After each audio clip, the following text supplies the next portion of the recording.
Okay, sorry for the delay. It's hard to be on TV or whatever that was. All right. Windy outside tonight. What happened to this weather? It went from a pretty sunny day to like the Wizard of Oz weather is coming, so hold on to your hats outside.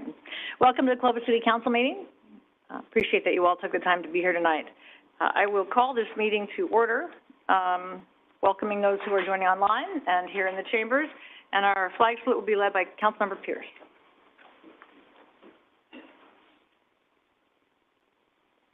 Ready? Salute. I pledge allegiance to the flag of the United States of America and to the republic for which it stands, one nation, under God, indivisible, with liberty and justice for all. Thank you.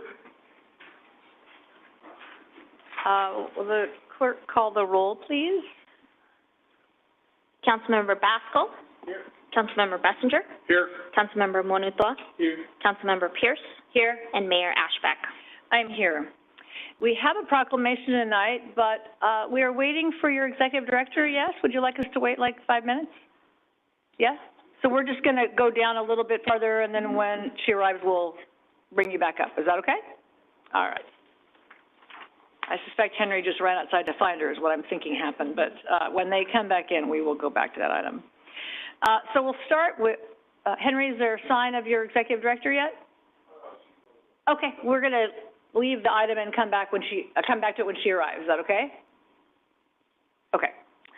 So we'll move on to public comments. This is an opportunity for members of the public to address the City Council on any matter that is within our jurisdiction, but not on the agenda tonight. Is there anybody here with an item like that they'd like to bring to the Council's attention? See no one in the chambers. Anyone online? No. And I want to, for the record, just note, thank you, that we have a couple of written comments that had been submitted from Ariana Braun around back parking lot stalls to the 601 Pulaski building to be all-day parking for employees. And another from Eric Garzon, who also is an employee in the same building, as well as Noah Vaz, and there's a trend here, and Diana Milla, and Marianne Archuleta, all asking for the same question on the parking at 601 Pulaski. So we would take their comments, and we might have Sean or something reach out to the owners or the business operators in 601 Pulaski. So thank you to those of you for submitting that letter.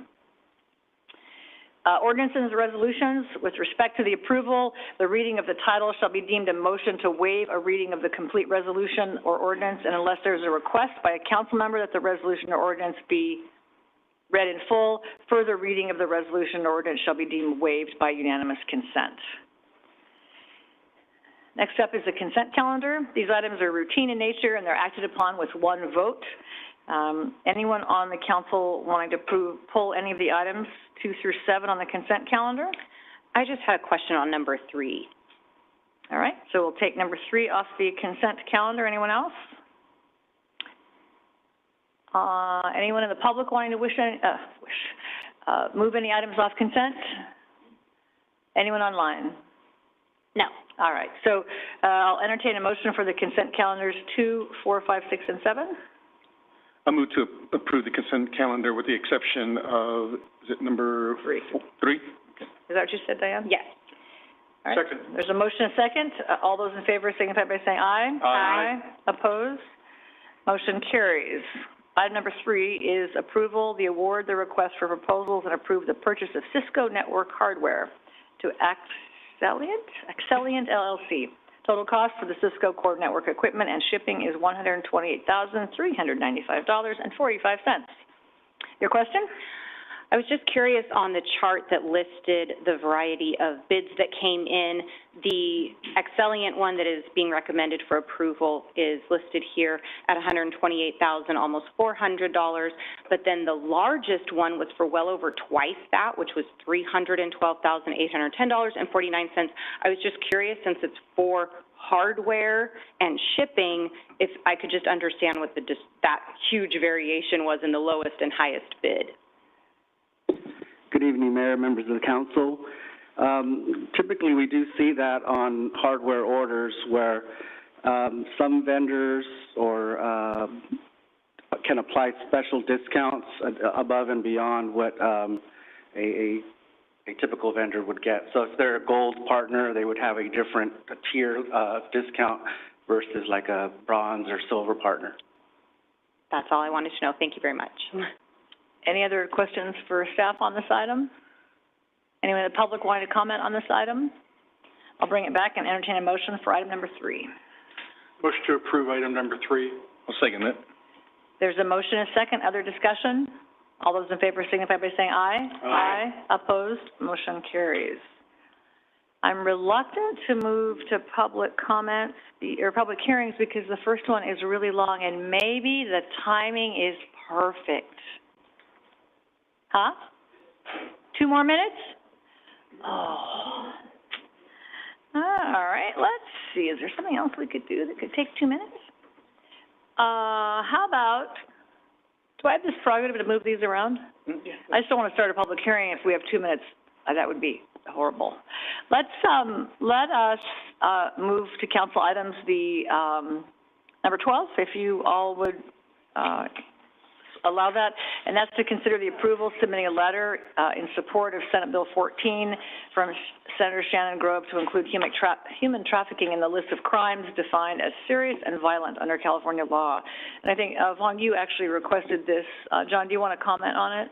Real quickly, this should be a quick item. We're working on the PowerPoint presentation, but for item number 12, staff's recommending the City Council authorize a submittal of a letter of support for Senate Bill 14. Senate Bill 14 would amend the penal code to include human trafficking in the list of crimes that are defined as serious and violent under the California law, making the crime a strike under the 3 strikes. And the current status as of January 18th for the legislature is that it has been referred to the Safety Committee. So staff is recommending approval of a submittal of a letter of support. That concludes staff's report, and we are available for questions. Vaughn, would you like to comment on it as you brought this request forward initially? Sure. You know, we supported and brought a resolution to recognize human trafficking, and I think our senator here is proposing something which I think has fallen through the cracks, the severity of crimes to young people and also adults too, but the most vulnerable. And I think the organizations and law enforcement really need something like this to be able to hopefully put a bigger dent into the problem that's been going on. And the Central Valley is a place where human trafficking occurs, and many times we don't even recognize or see it. So I wanted to bring this up so that we can show support of something in which I think our community stands for, which is being very firm in supporting safety and protecting the most vulnerable in our community. Thanks, Vaughn. Is there any questions for Vaughn? Do we have anybody in the Public Safety Committee at the League anymore with Bob's retirement? Are you? I am. Oh, okay. And the Public Safety Committee's position on it is, what was that again? To support? Just refer to them at this point. Okay, all right. I'm actually having a Zoom meeting with somebody from League of Cities tomorrow, or Cal Cities, or whatever we're calling it these days. Okay, all right. So Cal City's current position is watch. Okay. All right, open the public comment. Anyone wishing to comment on this letter and in support of this letter by this bill by Senator Grove? All right, we'll bring it back. Entertain a motion if that's the pleasure. I'll make a motion to submit a letter of support for Senate Bill 14. I'll second. There's a motion and a second. Is there other discussion? All those in favor signify by saying aye. Aye. Opposed? Thank you. Thank you for bringing that to us. All right, I'll go back to the top of our agenda. Are all of you here? Yes? Yay. Excellent. All right. So, welcome to our friends from the African American Historical and Cultural Museum of the San Joaquin Valley. You all don't look a day over 30. So on your 30th anniversary, we're happy that you are here. Tonight, Mayor Pro Tem Wanatu is going to read a proclamation, and then we'd like to welcome all of you up to the microphone to say what you'd like, and welcome to the city of Clovis, and happy to do this. So, Long. It is my distinct honor to be able to present this proclamation.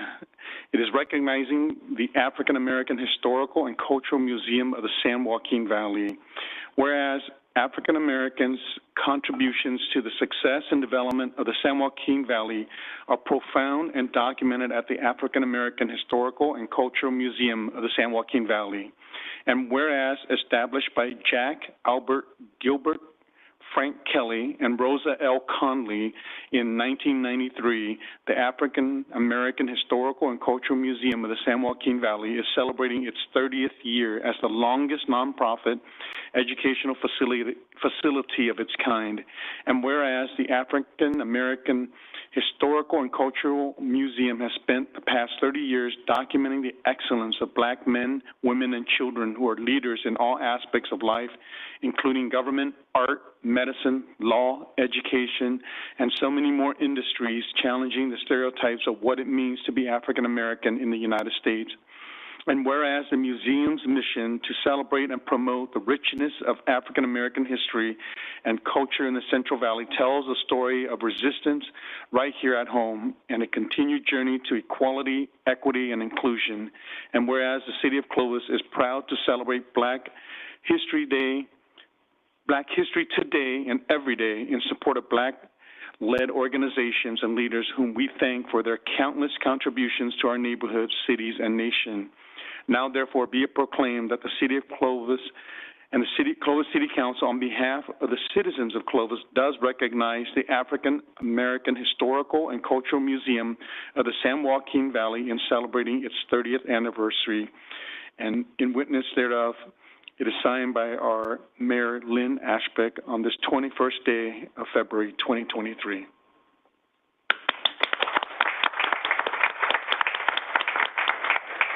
I would love to welcome you all up. Excellent. And if you don't mind introducing us, whoever you are. We don't know who we are, but whoever you are, introducing you, and we'd love to hear from you. Oh, Dr. Drake. Yes, I'm Dr. Drake, Dr. Carolyn Drake. I'm just going to say that. That's good. I just said that for you. I know. How about the rest of you? I'm Henry Elliott Jr., the Vice Chair. Excellent. Dr. Lataria Hall, I am a board member. Excellent. Fresno City College. It's a pleasure to be here. Thank you all for recognition for the work that was started over 30 years ago. Jack and Rosa Kelly and the founding board members for seeing a need to acknowledge the work that was done and the contributions of African American life here in the Valley. My name is Nefesha Ruth Yisrael. I'm the executive director of the African American Museum here in Fresno, but our focus is the San Joaquin Valley. The fun thing is I coach boxing at Mayweather Boxing and Fitness right over here in Clovis, and I go over to Cup of Joy in the morning right after my boxing workout right here in Clovis, and so I spend a lot of time here in Clovis. And I'm going to acknowledge the thing that a lot of people probably wouldn't say, and a lot of people say there's a lot of racial friction that has happened in the history of Fresno and Clovis, and I think it's important that we acknowledge that, we grapple with our history, that we begin to speak on it, and also talk about how can we repair, how can we build these relationships, how can we repair these relationships to have healthy relationships and create a new history that can be shared with our cities. And I also ran the two cities marathon not that long ago. What was that, last year? I qualified for Boston Marathon. I love to run marathons. And that's also a merging of cities, right? And so we have to look at how can we build cultural institutions that are cross-cultural in our reach. And so I appreciate this opportunity to stand here before each of you and to be recognized not only for the work that I've done just for a short period of time, for the work that Dr. Drake has done, for the work that our board members have done, and also going back 30-plus years of the work that our founding members have done. So thank you for acknowledging us in this moment.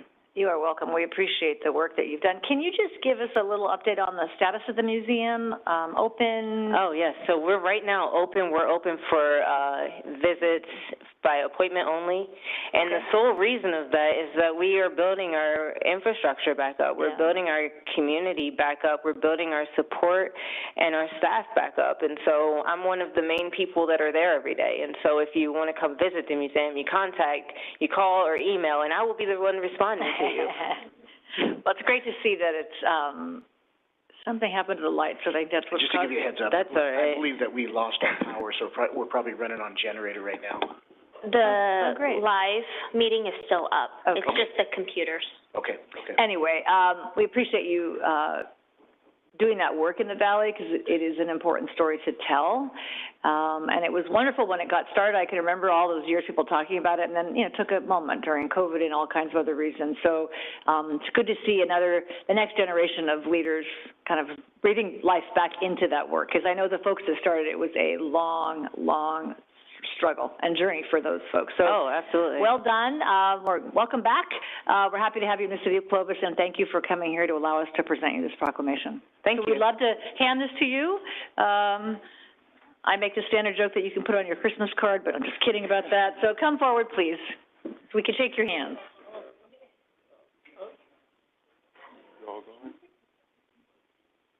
Go ahead.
Don't take it personally that you're all leaving.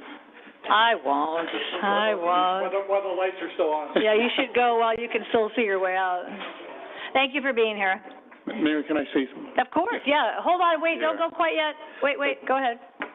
No, broadly, as another minority, the African-American fight for justice and the roads that you have paved have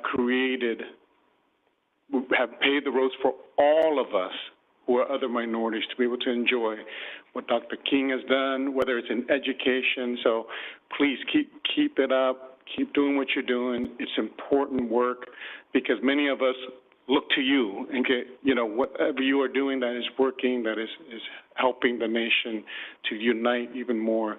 It helps all the other minority groups to be able to follow in your footsteps. So thank you for the work you do. Yeah, anyone else wanting to comment? Matt, anything else? Drew? Diane? Thank you very much.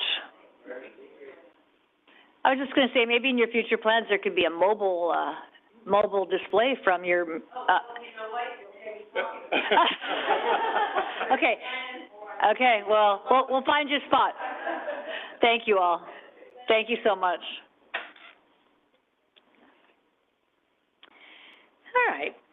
I'm out of order now in a whole bunch of ways. Number 8, these are our public hearings for tonight. The first is consider approval of a resolution of necessity to determine that public interest and necessity require acquisition of property for public purposes and authorizing proceedings in eminent domain for 2 properties located between Locan and DeWolf Avenues. APN owner 553-030-05 Zapata and 565-042-14 Samarin. And Ryan, please. Thank you, Mayor and members of the council. First item I'd like to address tonight is that the notice that went out to the property owners had Monday, February 21st. We discussed this issue with the city attorney's office, and shouldn't be an issue since the date was correct, but staff apologizes for any confusion. Staff, one of the property owners is here. The other property owner staff had talked to last week, and they may be here or not. They weren't sure if they were coming, but they didn't appear to want to address the council on this issue. So a few other items that staff would like to point out is that the fair market value or contract terms should not be up for discussion at this hearing. And approval of this item requires a minimum of 4 votes in favor. So the right-of-way is needed for the street improvements and widening of Herndon Avenue from Temperance to DeWolf Avenues. The project is a regional Measure C project. In addition to widening, work will include installation of curb and gutter, bike lanes, street lights, median island, undergrounding of utilities, and a traffic signal at Locan and another at DeWolf.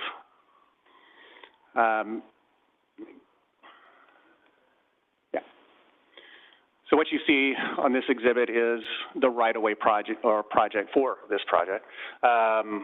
The right-of-way consisted of a total of 9 private property acquisitions, 4 between Temperance and Coventry, and 5 between Locan and DeWolf. So it goes all the way out to the southern leg of DeWolf. One of the acquisitions is at the southeast corner of Herndon and Locan. That's subject of tonight's hearing. It's here. And the shown on the exhibit is a total of 2,655 square feet of right-of-way that's needed. And it's to accommodate lanes associated with the new traffic signal at Locan. The other acquisition subject to tonight's hearing is here, and that's at the northeast corner of the northern section of DeWolf. DeWolf is offset in this area, so there's a northern and then a southern, and they're offset. The right-of-way 16,520 square feet, and it's also to accommodate lanes associated with the new traffic signal at DeWolf. Staff has been in discussions with the property owners since the latter half of 2021. The property owners have disagreed with the value offered by the city, which is consistent with the city's appraisals. To avoid delays to the street improvement, staff is requesting the City Council approve the resolution of necessity. In general, the approval of a resolution of necessity affirms the acquisition is in the public's interest and is the first step in the condemnation process if it's needed. However, staff is committed to continue to negotiate with the property owners and come to an agreement to avoid that process. Staff recommends approval of the resolution before you. Another thing I'd want to add up, these are the last 2 properties. The rest of the properties, all that we're under contract, so, or they've closed. So this concludes staff's report, and staff is available for questions. Thank you, Ryan. Are there questions for staff? Ryan, so this is to get approval, so should it be needed, you don't have to come back before us? Is that how I'm understanding what you're asking for, or is this where, because I read that you're still trying to come to an agreement? Correct. But to keep the project under a schedule, the only way to keep a project moving along is to move forward with a resolution of necessity. Okay. We don't like to move forward to the eminent domain process. I mean, that's kind of last on the list, and that's if the parties, us and the property owner, cannot come to any kind of an agreement.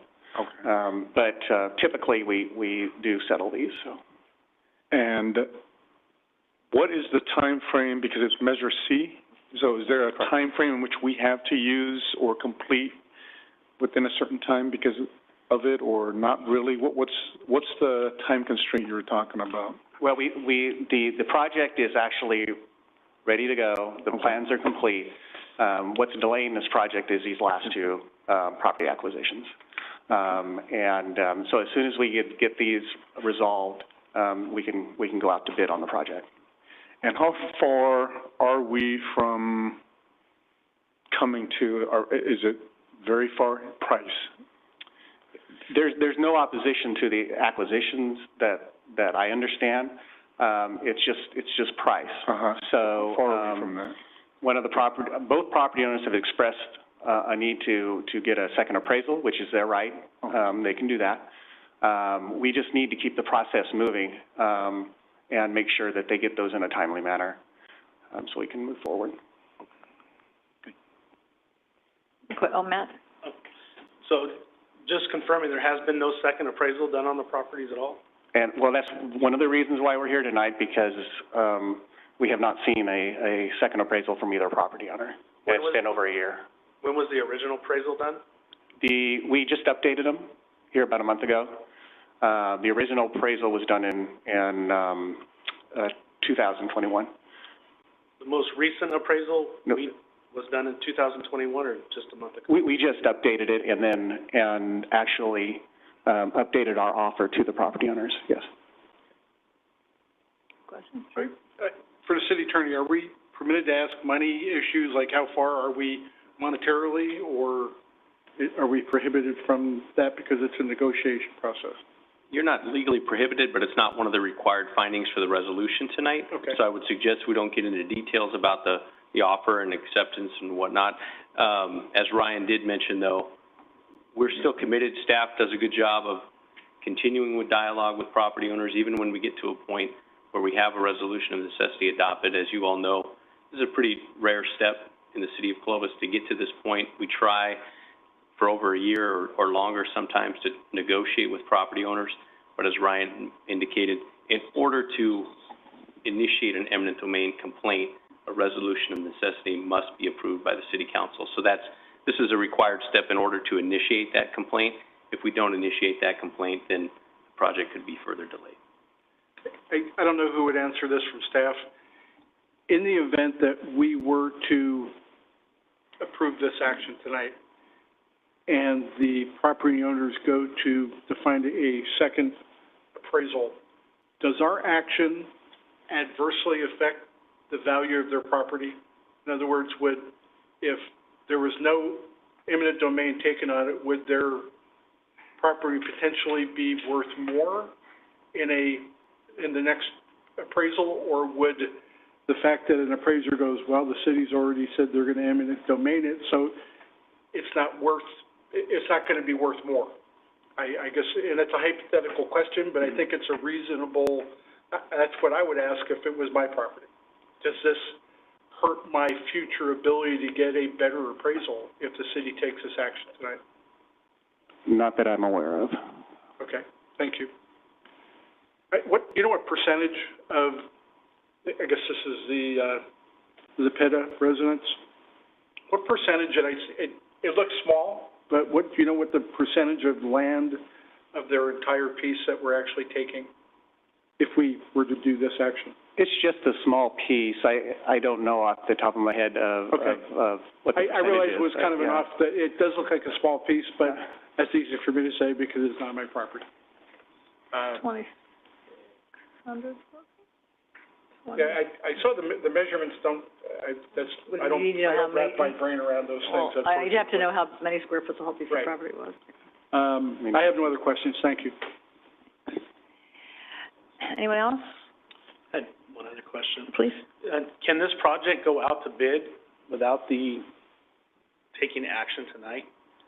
You said that you need the rest of the properties in order to send this project out to bid, which is a lengthy process in itself, correct? Yes. So if you already have the schematics for the project in place, can it still go out to bid without actually having the acquisitions completed? I'll call up the city engineer here.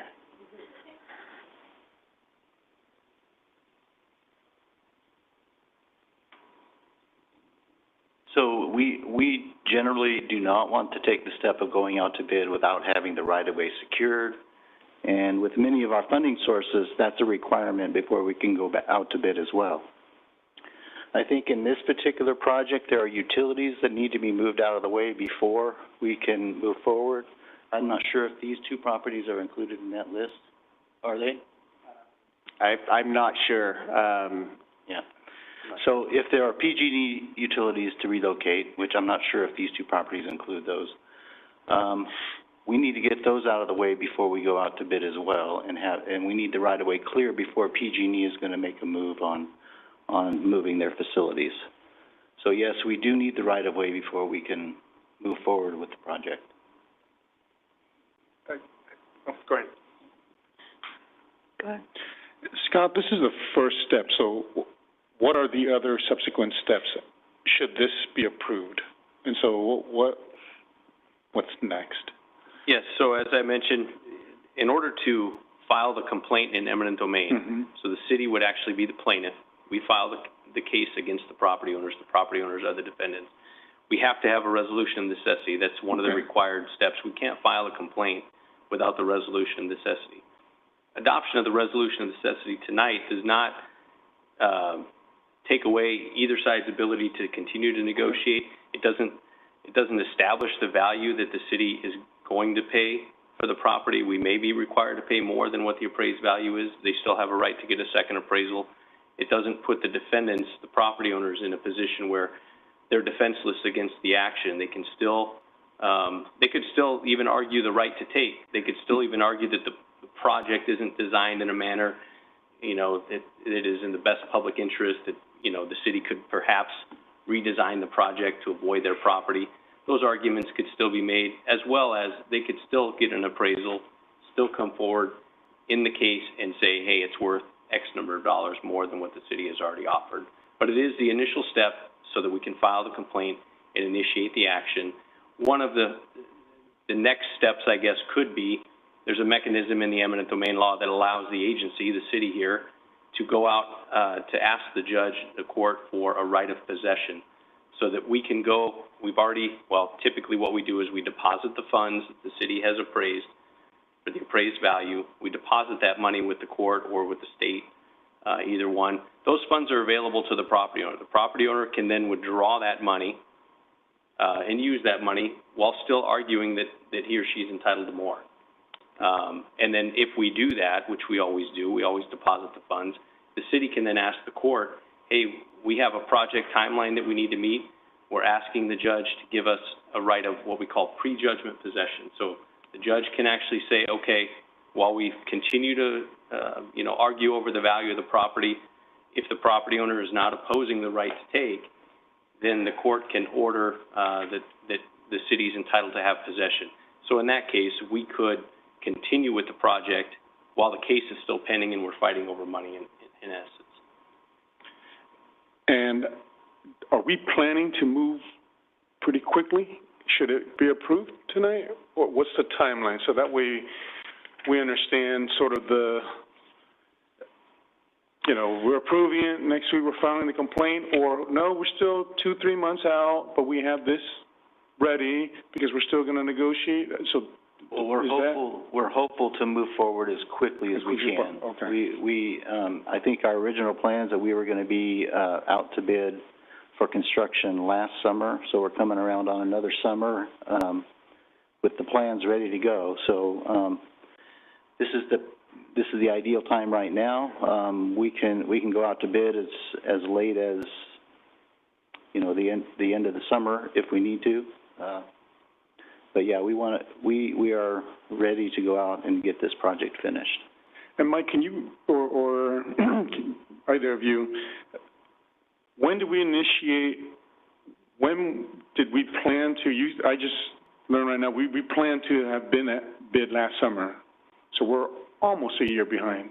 So when do we initiate contact already? And so how far along are we, and how far behind are we? How long has this process been going? As far as the Measure C funds, maybe Ryan can answer that, but I don't think that there's a penalty for us being late. Obviously, we do want to deliver these projects. They're the regional projects under the Measure C, so we want to show progress and completion of those projects. So, you know, we do have time, and, but we don't want to just let the project languish as it causes more and more staff time the longer we have to wait. Brian, how long have we been in negotiations with the property owners? Can you kind of give me that? Over a year. Over a year? Okay. Yeah. Thank you. Then I do have a follow-up. For the city attorney, in the event that we move forward on this action and the property owners fought this process, how much would we, as just from a round estimate, how much would we spend to prevail, assuming we would prevail, how much would it cost us to prevail against them in a court of law? Tough to estimate. I mean, it would probably be about a 3-year process. From the time we file the lawsuit, you have to go through, there's some required discovery steps and whatnot. The Superior Court in Fresno County is setting trials out probably more than 2 years. So we're looking at 3 years. And there's not, I mean, I wouldn't say there's daily work in that 3-year process, but there's certain things you have to hit in an eminent domain case. And then ultimately, if it does go to trial, you know, could be a couple of days of trial. So you're probably looking at not quite $100,000, but probably north of $50,000 to go through. And the property owner could use the funds that we put in the account to fund their defense, correct? Yes, they can withdraw the money that's on deposit, because again, the deposit is basically the city saying, hey, we've appraised it at this amount of money. We know we're willing to pay that amount of money. We'll deposit that money, and the property owners are authorized to, there's a procedure to follow to withdraw that money while still defending the case. They, in order to do that, they have to waive all defenses except for the argument that they're entitled to more money. So they couldn't argue the right to take. They couldn't argue, you know, that the property is not designed in a manner in which is in the best public interest. They would waive all those defenses in order to withdraw the funds, but they could still argue that it's worth more and they're entitled to more money. Thank you. Ryan, can you state the public necessity, the importance of Herndon as a thoroughfare, the access to health care, the development to the east, the extension of a trunk line? Can you speak to that a little bit? Right, Mike probably could comment more on the utility side of it, but yeah, it's a major corridor. It was approved with the ballot measure, the Measure C extension in 2006. So this was part of the ballot measure for this east-west corridor. Very, very important for the region, and for us, yes, it's important. The hospitals there, access to 168. And for our northeast growth area too, it will become very important.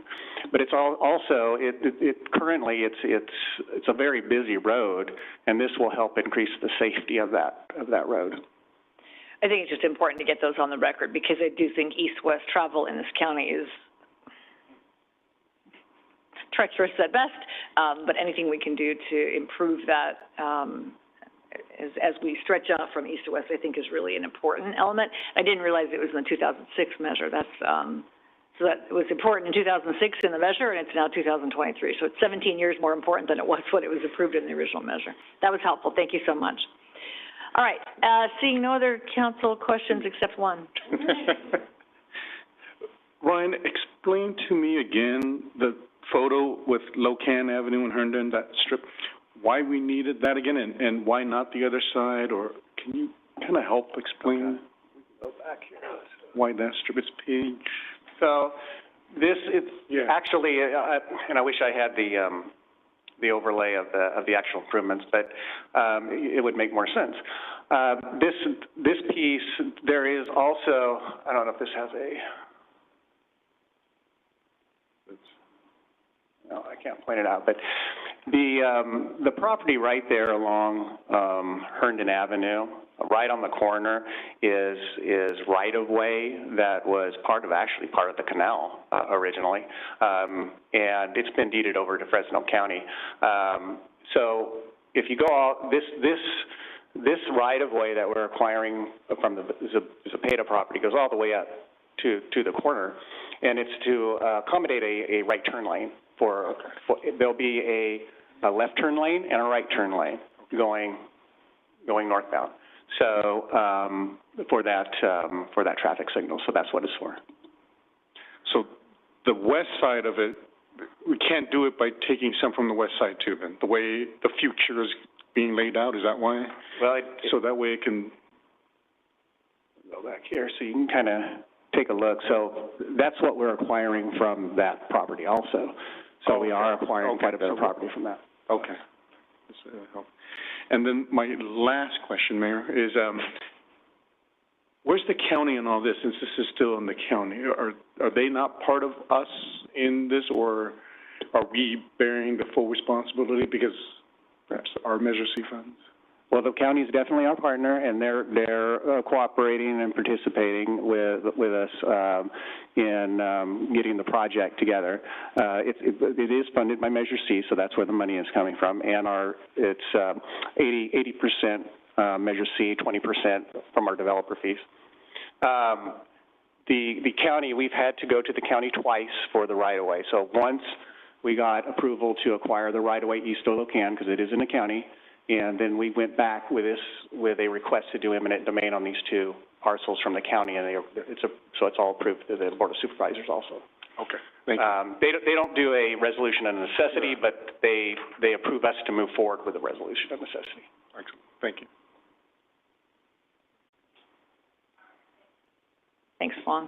We'll close this part of our questions for staff and open it public. Anyone wishing to comment on this item, we'd invite you to the microphone and ask that you limit your comments to 5 minutes or less. State your name and address, if you don't mind. Thank you for being here. Hi.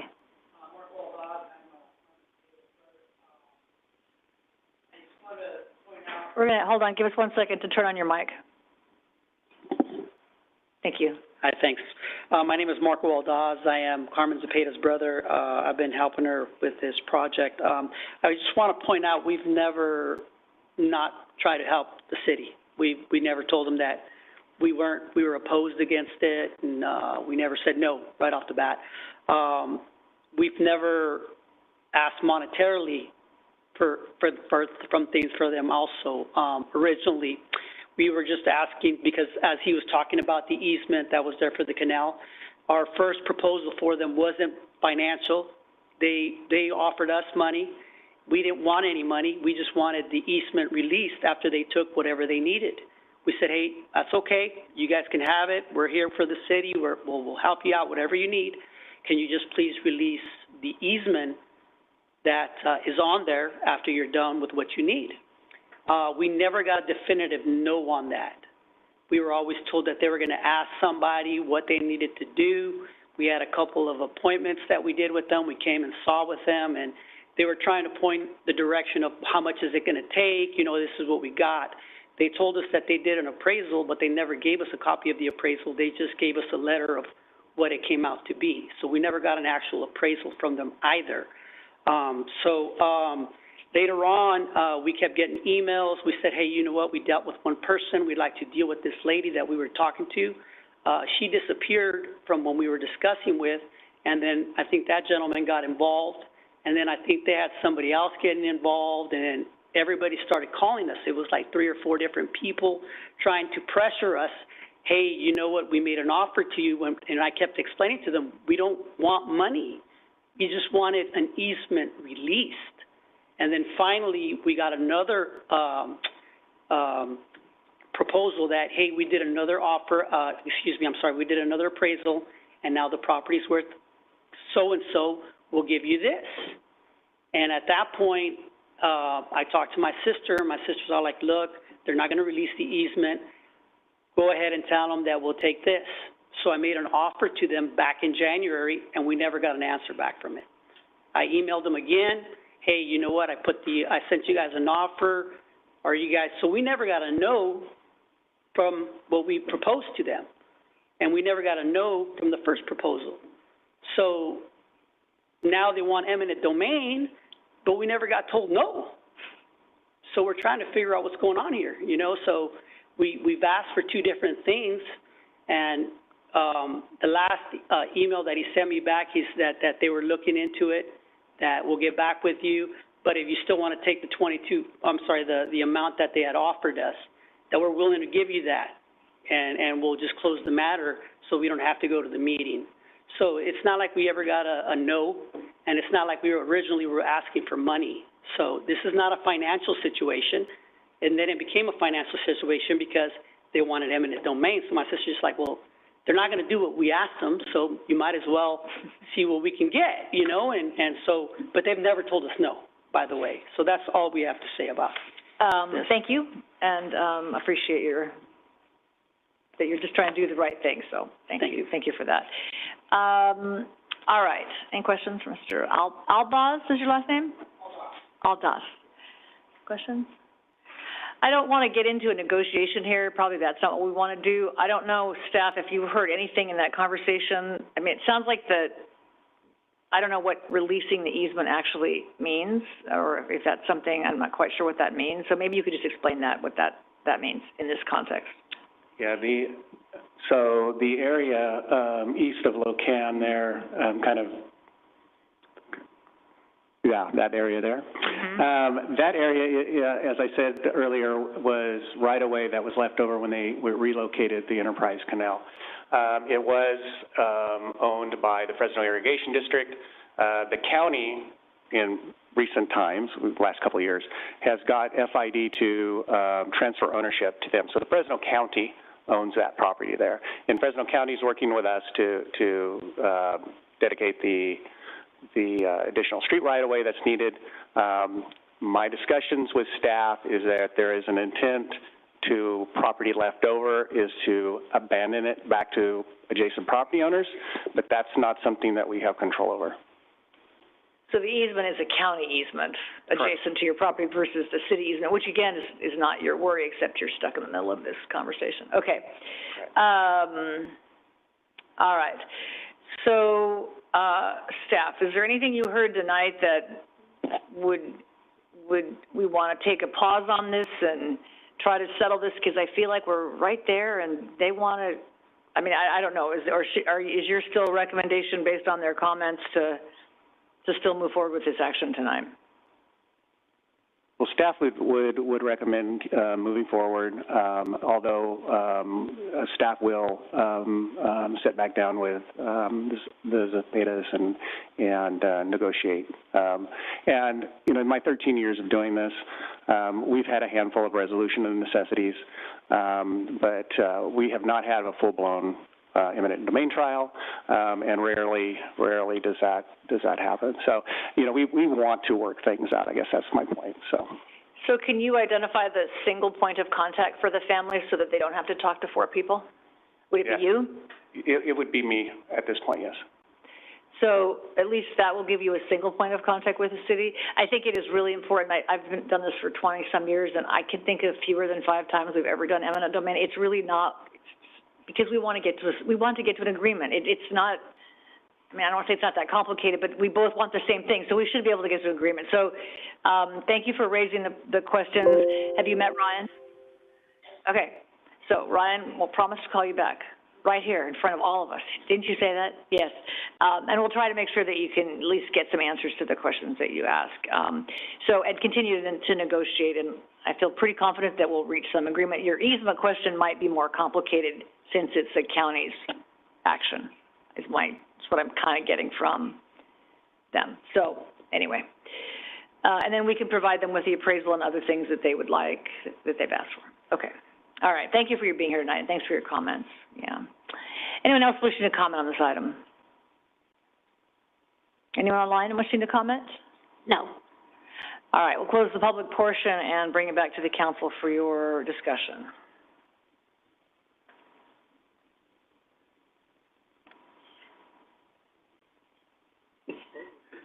We're just You can go. You hit it, yeah. Oh, come on, Drew.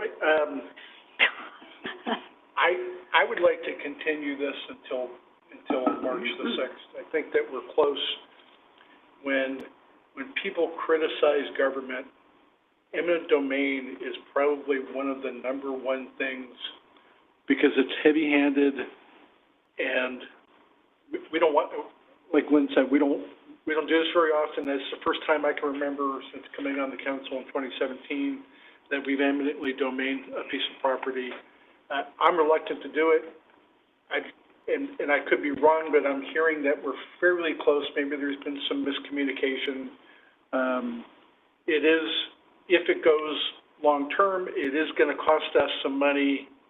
So in some respects, we're betting against ourselves, if we're looking at it from a playing blackjack kind of situation. So I think we can continue this.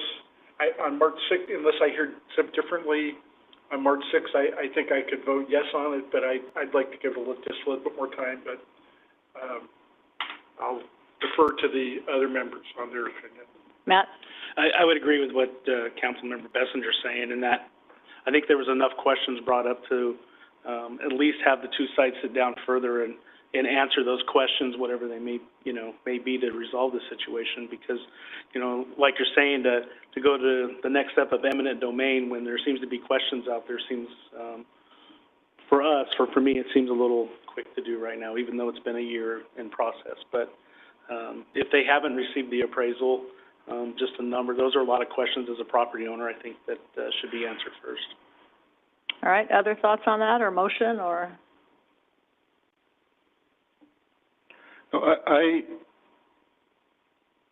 haven't heard the urgency, because the money, I wish it was, hey, last year we looked at it, it was 100,000, and look, we waited a year, and now it's 500,000. I don't see any of that.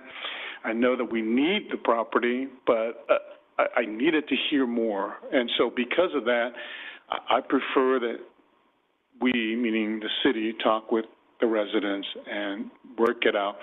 And you can always come back and we can look at it then if it didn't work. But to the residents, I think, this is sort of the last shot as well. And I guess tonight you and us learn sort of what will happen next, and then we'll listen at that time. But I agree with Councilmember Bessinger with regards to continuing it, so that way we can have a chance to work it out without having us taking an action. Is there a motion? Motion to continue item number 8 until the first meeting in March 6th, for decision on this item. Is there a second? I'll second. There's a motion and a second. Is there any discussion? I think what's really important is we could do it tonight, and all the things we just said could also still happen. So I think we don't want to keep pushing this out just to keep the project going that's 2 years behind.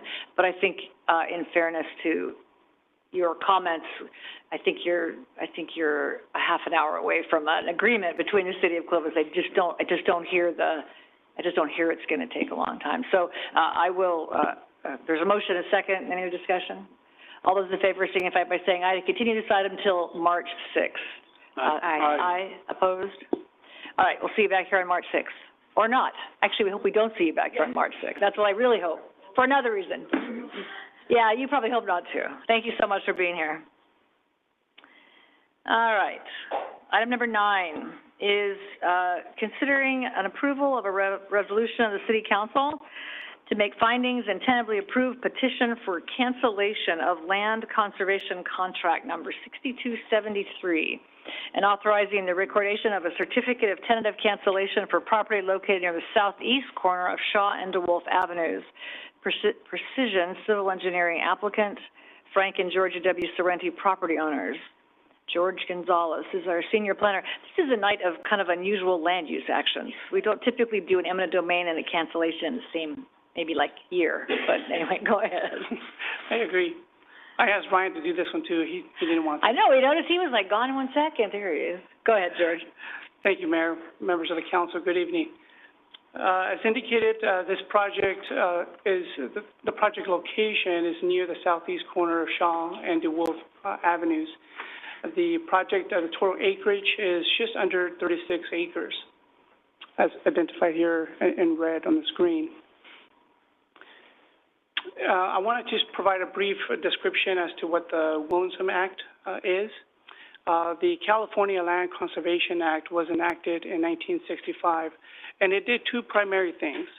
One is to preserve agricultural and open space land from unnecessary conversion to urban uses, and subsequently also it discouraged the premature conversion of land to urban uses as well. It's important to note that a Williamson Act contract is a voluntary process between two bodies, which is the county and the property owner. By entering this contract, the property owner restricts their land to agricultural and open space uses only. In return for this contract, the property owner receives lower property tax assessments as long as the contract is active. Also, the contracts are 10-year contracts. They automatically renew every year on January 1st. A property owner is able to cancel the contract, or in other words, get out of the contract in two ways. One is they record a notice of non-renewal, which then the clock starts for 10 years, and then it will expire. An example of this is, if, for example, if someone's currently farming their land, but they know that the city is coming near, and they know that in 10 years, it's most likely the city limits will be nearby, and they're planning to stop farming it and want to sell it or develop it themselves, that will probably be the first step that they would take. The first choice would be just to file that notice of non-renewal. The second option, which is what the applicant is doing here this evening, the second option is petition the local agency, and that is, in this case, the city of Clovis, to cancel the contract, which requires the council's consideration and making findings, and also it comes with a cancellation fee. So why do we need to cancel this particular contract? Well, the project site is located within the Loma Vista Community Center's North and South Master Plan. Right now, we see development, commercial development already occurring to the east of this project site. So the property owner is getting ready to develop it, develop plans, either selling it or most likely selling it for future development of the site. And this property is already in the city limits, and it has three specific zone districts. One is PCC, Planned Commercial Center, which encompasses primarily most of the Shaw Avenue frontage and also most of the, if not all of the DeWolf Avenue frontage. It also has a portion of it more on the southern side of the project that's zoned R4, which is high density, multiple family residential, and a small portion zoned PF, public facility, just west of the existing fire station number 6. In order for development to occur on this property consistent with the master plan, the City Council must approve the removal of the parcel from the agricultural contract. So how's the 12.5% fee calculated? Well, the cancellation fee is set by statute, so it cannot be changed or waived by the city. Pursuant to government code, the Fresno County Assessor's Office performs the actual appraisal. And subsequent to, after they complete the appraisal, then their office will formally provide a official memo to the council for consideration, which was attached to this evening's staff report.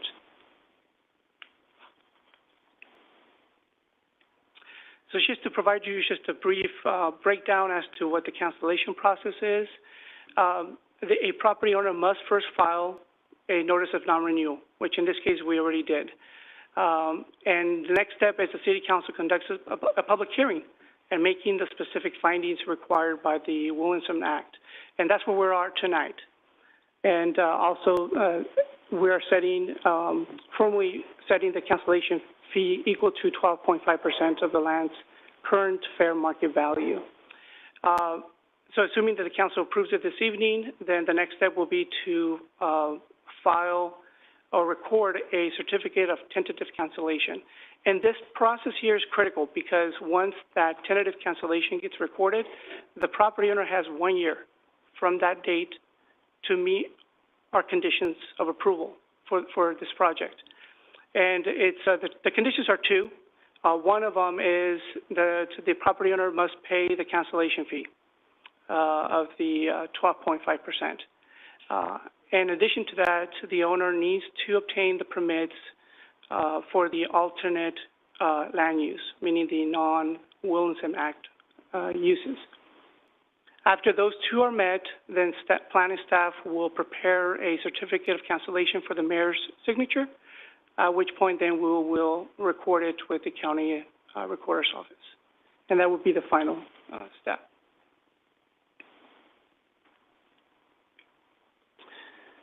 And I wanted just to bring up the critical, at least the findings, because I know those are important for this project, under the Williamson Act. So here are the 5 required findings: that the notice of non-renewal has been served, cancellation is not likely to result in the removal of adjacent land from agricultural use, and 3, alternate use is consistent with the city's general plan, which I confirm it is. And discontinuous patterns of urban development were no result. As we know, and we can see out in Loma Vista, we have development all around this property already. And finally, the 5th one is that there is no proximate non-contracted land which is available and suitable for the use proposed on the contracted land, or the development for the contracted land will provide more contiguous patterns of urban development than development of proximate non-contracted land. After reviewing this, staff finds that this project meets the findings required by the Williamson Act. Therefore, staff recommends that the City Council this evening approve a resolution making findings and tentatively approving the petition for cancellation of land conservation contract number 6273 and authorizing staff to record a certificate of tentative cancellation. That concludes my presentation. Thank you, George. I'll just ask one quick question. Can you just say the part again? In 1 year, they have to do what? They need to comply with our conditions of approval, which there are 2. One is they need to pay the cancellation fee. Right.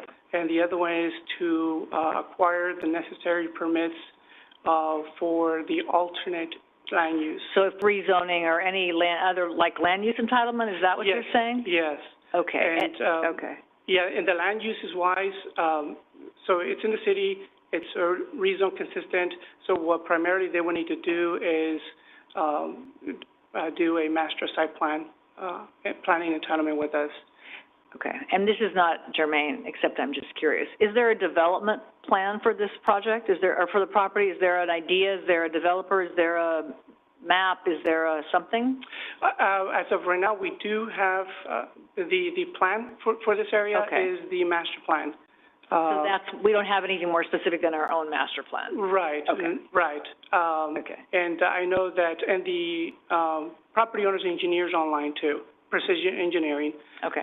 Kelsey George, and she can probably, answer a little bit more your question as to if they have any. It's actually not relevant. I just was kind of curious about sort of how far you go in defining project. Thank you. Are there questions for staff besides me? George, is that 1 year pretty hard, or can they complete it in a month if they get it in a month? You know, do they have to wait 1 year, then they can proceed with development and other applications? No, they can do it sooner than a year. Okay. I mean, it would just take, looking at our processing time for entitlements here in planning, assuming that they submit a site plan review for the project, then I would say within maybe 3 to 4 months, they can, begin processing plans through our engineering and building permit divisions. And that, as long as it's submitted, not that it's a hearing and approved, right? Where it does not have to come before us within a year.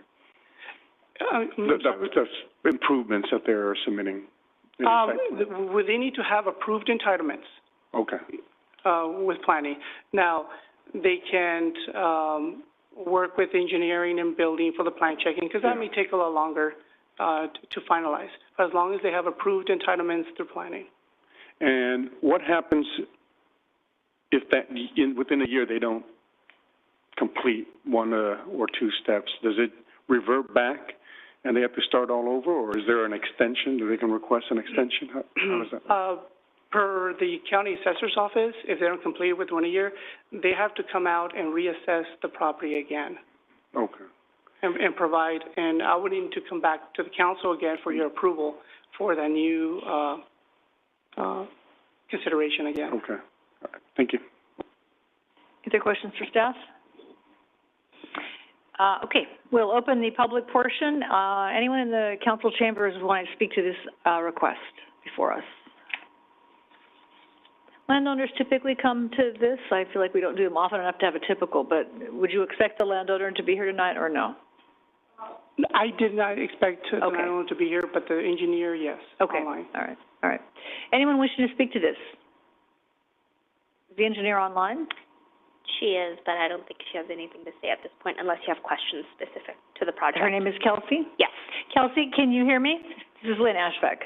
Let me unmute Kelsey really quickly.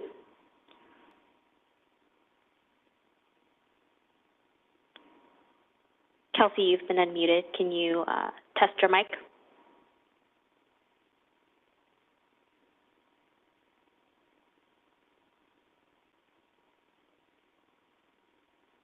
Let me try that one more time.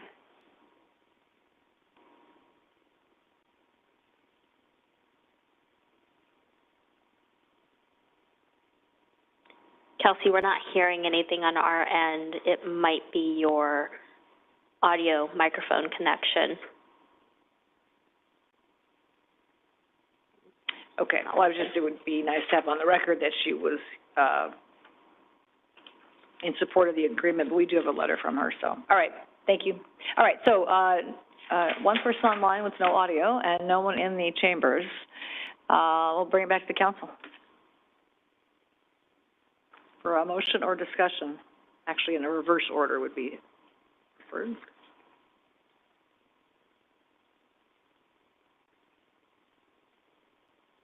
Okay, don't make me make the motion. Is there a motion? Motion to approve a resolution, of the city council making findings and tentatively approving petition of cancellation for land conservation contract 6273, resolution 23-AC 2022-001. Thank you, Drew. Is there a second? I'll second it. There's a motion and a second. Is there any other discussion? All those in favor signify by saying aye. Aye. Opposed? Motion carries. Thank you. And thank you to Kelsey, who we can't hear. All right. That's true. Maybe it never came back on. Item number 10. This is going to be exciting, huh? Are we really excited about this? You're going to love it. I can't wait. I cannot wait. This is a receive and file from our Public Utilities Department. All of our departments are beloved, actually, but our beloved Public Utilities Department with Scott Riddell as the Public Utilities Director. Okay, maybe not all. Hey, I'm trying. I know. Thank you. All right, Scott, well. Hey, Scott, could you start off with just a quick update of what's going on around the city right now? Yeah, the city is getting blown over. So right now we have trees down throughout the city. There's some road closures on Villa and Gettysburg area. Trees are going down.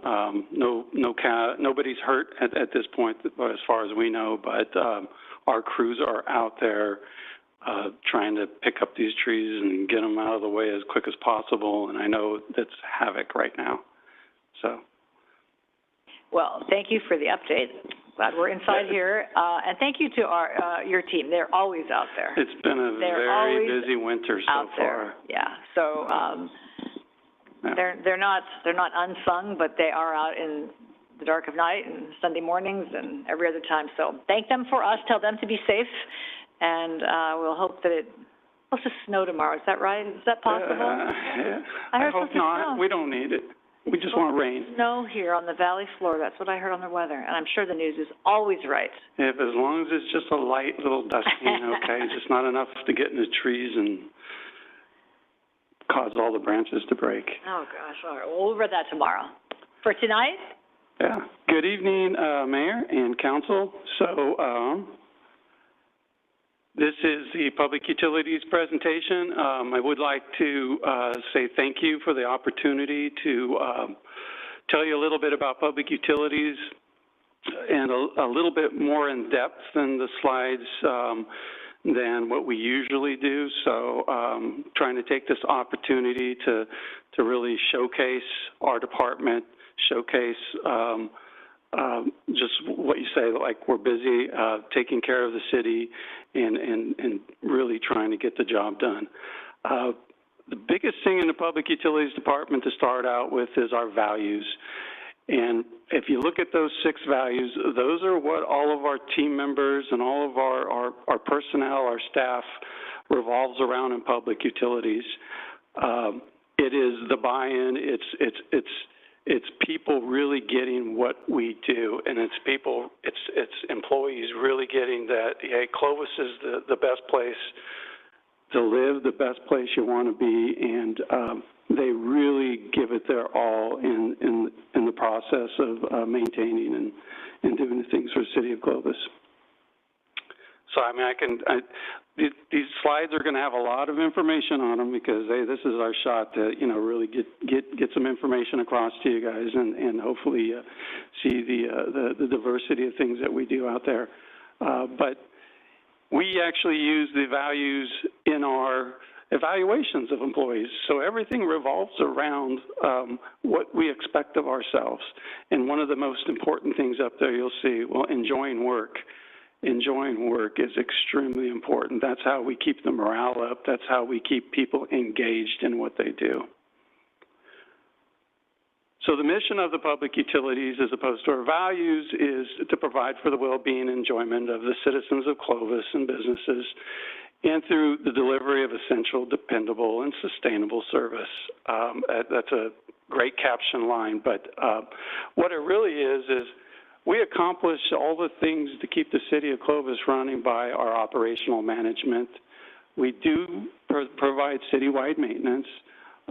We also, a long-range plan as far as infrastructure, utilities, you name it, we're there. Asset management, we own, not only operate, we own many assets throughout the city, and we take pride in those, and you'll find that at those facilities, they're maintained at the best level possible. We have to deal with the great things like environmental compliance on everything, regulatory compliance, and I would go into as far as saying environmental justice and all those catch things, because we deal with many state agencies in getting our job done. We're dedicated to health and safety. We have a multitude of workers out there, and on an average day, there is always a potential that somebody can get hurt. So safety is number one in what we do.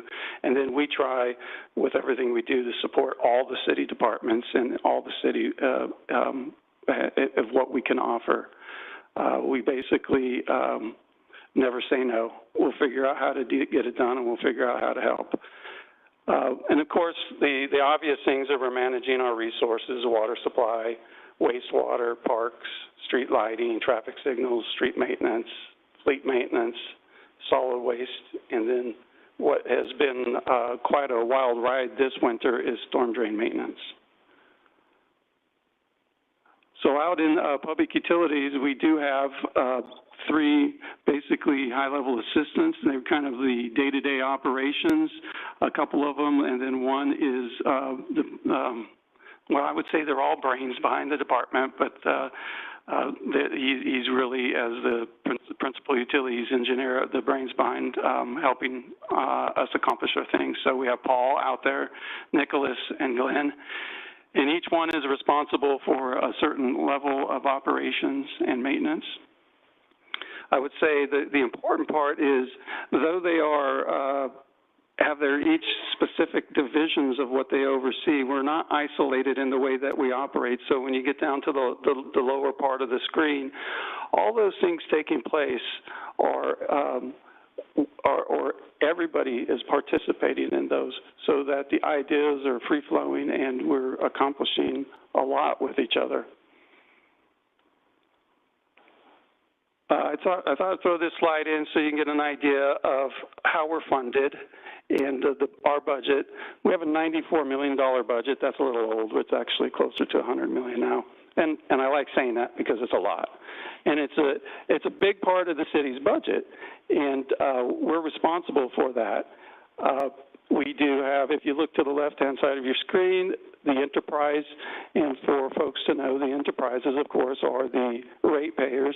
They're the water, wastewater, and community sanitation, solid waste, refuse. All those are three interchangeable for community sanitation. We also depend on our gas tax and impact fees and general fund for things like street lighting and street maintenance. We have the LMD and general fund for parks. Storm drain's going to be pretty big this year. That's where we go in and clog all the drains so that the water can flow. That's a general funded activity. Internal services, we bill out to all the departments through our fleet operations, renewal, and maintenance. And then we also have begun to take on some community facilities districts, and potentially there could be more in the future. But a pretty big operation. And I know you can easily see the organizational chart by position, so you can't. It's really tiny, but those are by positions. That's not even by staff. So we have about 183 full-time employees, and they're all the way from utility workers, equipment operators. I mean, just go through the list. We have engineers, we have technicians, IT analysts, inspectors, safety analysts. We have about every kind of position you can think of out there, all working together to accomplish what we need to get done. So to make it easier, and it's kind of put this grid together that kind of shows each one of the sections, shows their budget expenditures, and then how many staff are in those sections. And I'm going to go through each one of these sections briefly. So, streets maintenance. This is kind of where it gets a little bit boring because it's all just numbers and everything. But the guys really take pride in what they do because they know exactly what it means. So 431 miles of streets. So when those recent storms came by, there's 431 miles of potholes.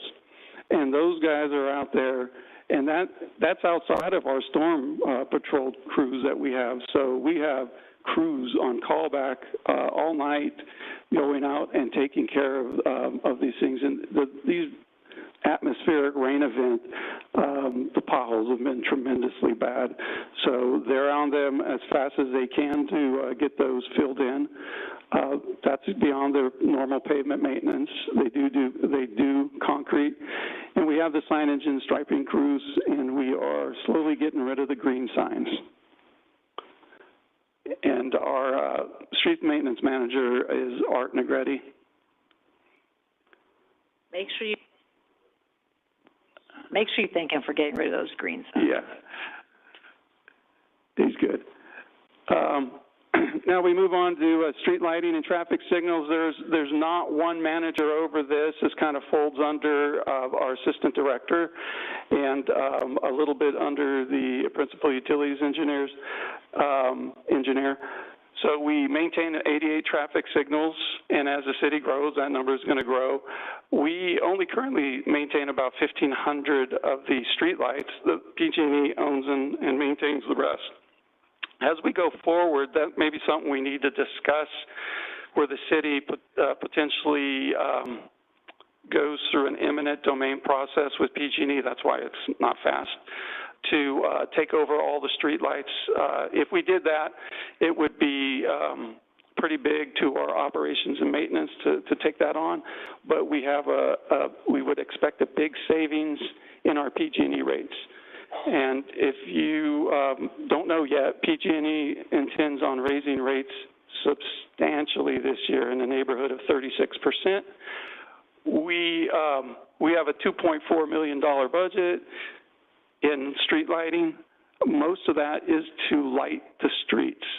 So we're anticipating probably a $300,000 to $500,000 increase to keep the street lights going. It's not sustainable, so we've got to figure out how we're going to go forward and what we're going to do. But it isn't easy to just go and take a system away from PG&E. So right now we're waiting for one city to get through it to see if they can get through that process, because PG&E is not a willing partner in it. And if they do that, I think we're going to have to come back to the table and really contemplate moving forward in taking the whole process over for the savings we may be able to get out of that. Parks and LMD, of course, all the city parks and all the street side landscaping. We have multiple contractors trying to do good work. We have to stay on them to get them to that point. But you know, right now we're coming out of winter, spring's coming, so the weeds are going to start growing, and we're really going to have to get on our A game on that. But right now things are pretty good. Everything's wet. We don't have to worry about the water, that's for sure. We do administer the LMD. There's 47 benefit zones now, and we also, through parks, administer volunteer and community service projects, of which we'll have hopefully the Arbor Day one coming up in March here, and we'll get out an invite to everybody.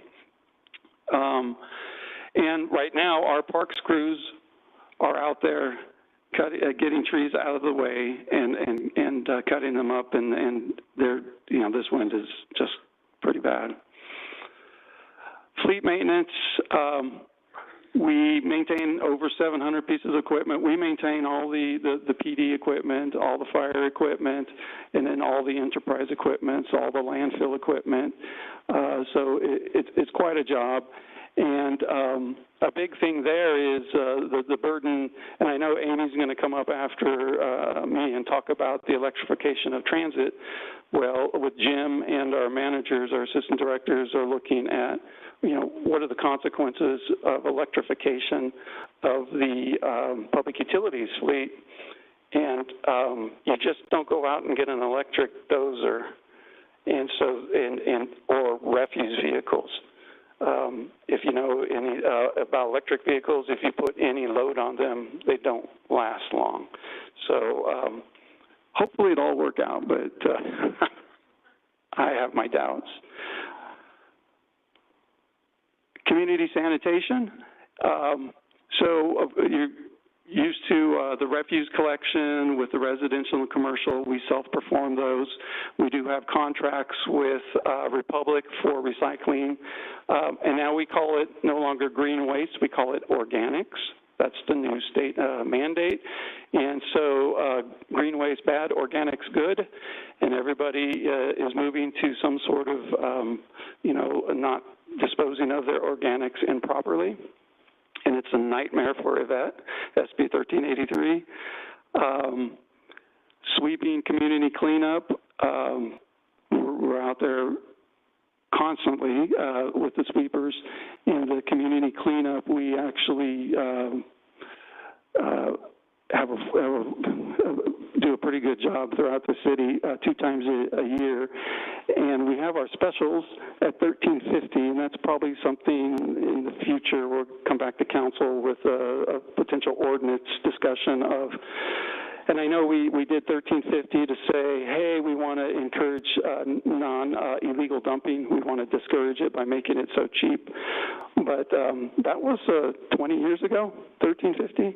So it may be worth discussing, maybe moving it up a little bit, so that we do recoup some of the cost, because right now it's a complete burden on the total fund. No, 20 years, we're like that, still got like 5 years to go. We don't update things very quickly, so don't rush into it. That's what we tend to do. We wait till it breaks before we try to fix it. Oh my gosh, not breaks, it's like on life support. That is, that's a ordinance fee, and I don't believe that's a Prop 218, so it's easier to, but you want to be very transparent with these, especially if it's easier fee to raise.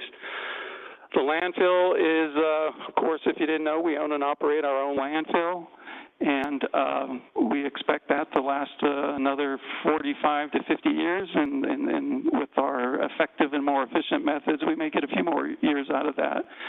And with the cost going up at other landfills in like the Fresno County, our costs are actually becoming more competitive and better for the city, because ours aren't going up at the same dynamic rate that other cities or other landfills are. And now we added our new Household Hazardous Waste Center, the ABOP Center at Sunnyside and Menlo, and running good. So if you ever have anything of those 4 groups to dispose of, we'd be glad to take that. And in a couple of weeks here, Fresno County will have their grand opening of the Regional Hazardous Facility. Okay, I don't really want to go through all these point by point, but we have the utilities, which we call wastewater. It's a nicer term for sewage. But in the new world of SGMA, wastewater is water, and it is worth a lot. So the big thing there is the bottom on that, with which we produce 2.8 million gallons a day of treated recycled water that we push back out to the city. Very important. We do have our own plant, the regional plant. It's not the regional plant. We have the Clovis treatment plant at Loma Vista and Ashland, and we process about 30% of our city's waste. The other 70% goes to the regional facility in the city of Fresno, which could be problematic in the future. The storm drainage system, like I've spoke about before, those are comprised of our utilities teams from different sections, and they are out there all night when these rain events come, or all day, making sure that the water is getting off those streets so we don't have any flooding, as opposed to the, I shouldn't even say it, a water main break, which is so much water coming at a time that's very, very difficult to contend with. But the storm crews do really good work out there, and they work with flood control as they're doing it. And then we have the water production and distribution. We own and operate our own surface water treatment plant. It provides about 55 to 60% of the city's water. We still are dependent about 40% of water coming from the well system. As we continue to grow as a city, pretty soon we'll be very dominant on surface water supply. Probably upwards of 90% of our water will be surface water. In the SGMA world today, that's probably the only way to continue to grow. And then our water distribution team is maintaining over 38,000 water meters, 585 miles of water main. We do maintain Tarpey Village. That's about 3,500 units. We have about 36,000 units altogether. Really busy, really busy. With all that, we also have a support administration, safety, and technical team. We have our own response, office administration for all the folks calling in with all the issues all day long. And we have our own environmental engineering, planning, administrative staff that are helping with our maintenance operations of the public utilities. We do process some of our own plans and designs as needed, and when we're getting the maintenance work done. We're first line having to deal with the regulators, Regional Water Control Board, the Air Board, Caltrans to a certain extent with their LEAs. So we're in constant contact with them in making sure that we're meeting all the regulations and guidelines that they produce endlessly. Research, secure, and administer grant funding. So I know Matt had brought that up. Councilmember Baskel brought that up last week, and a lot of departments are doing processing grants.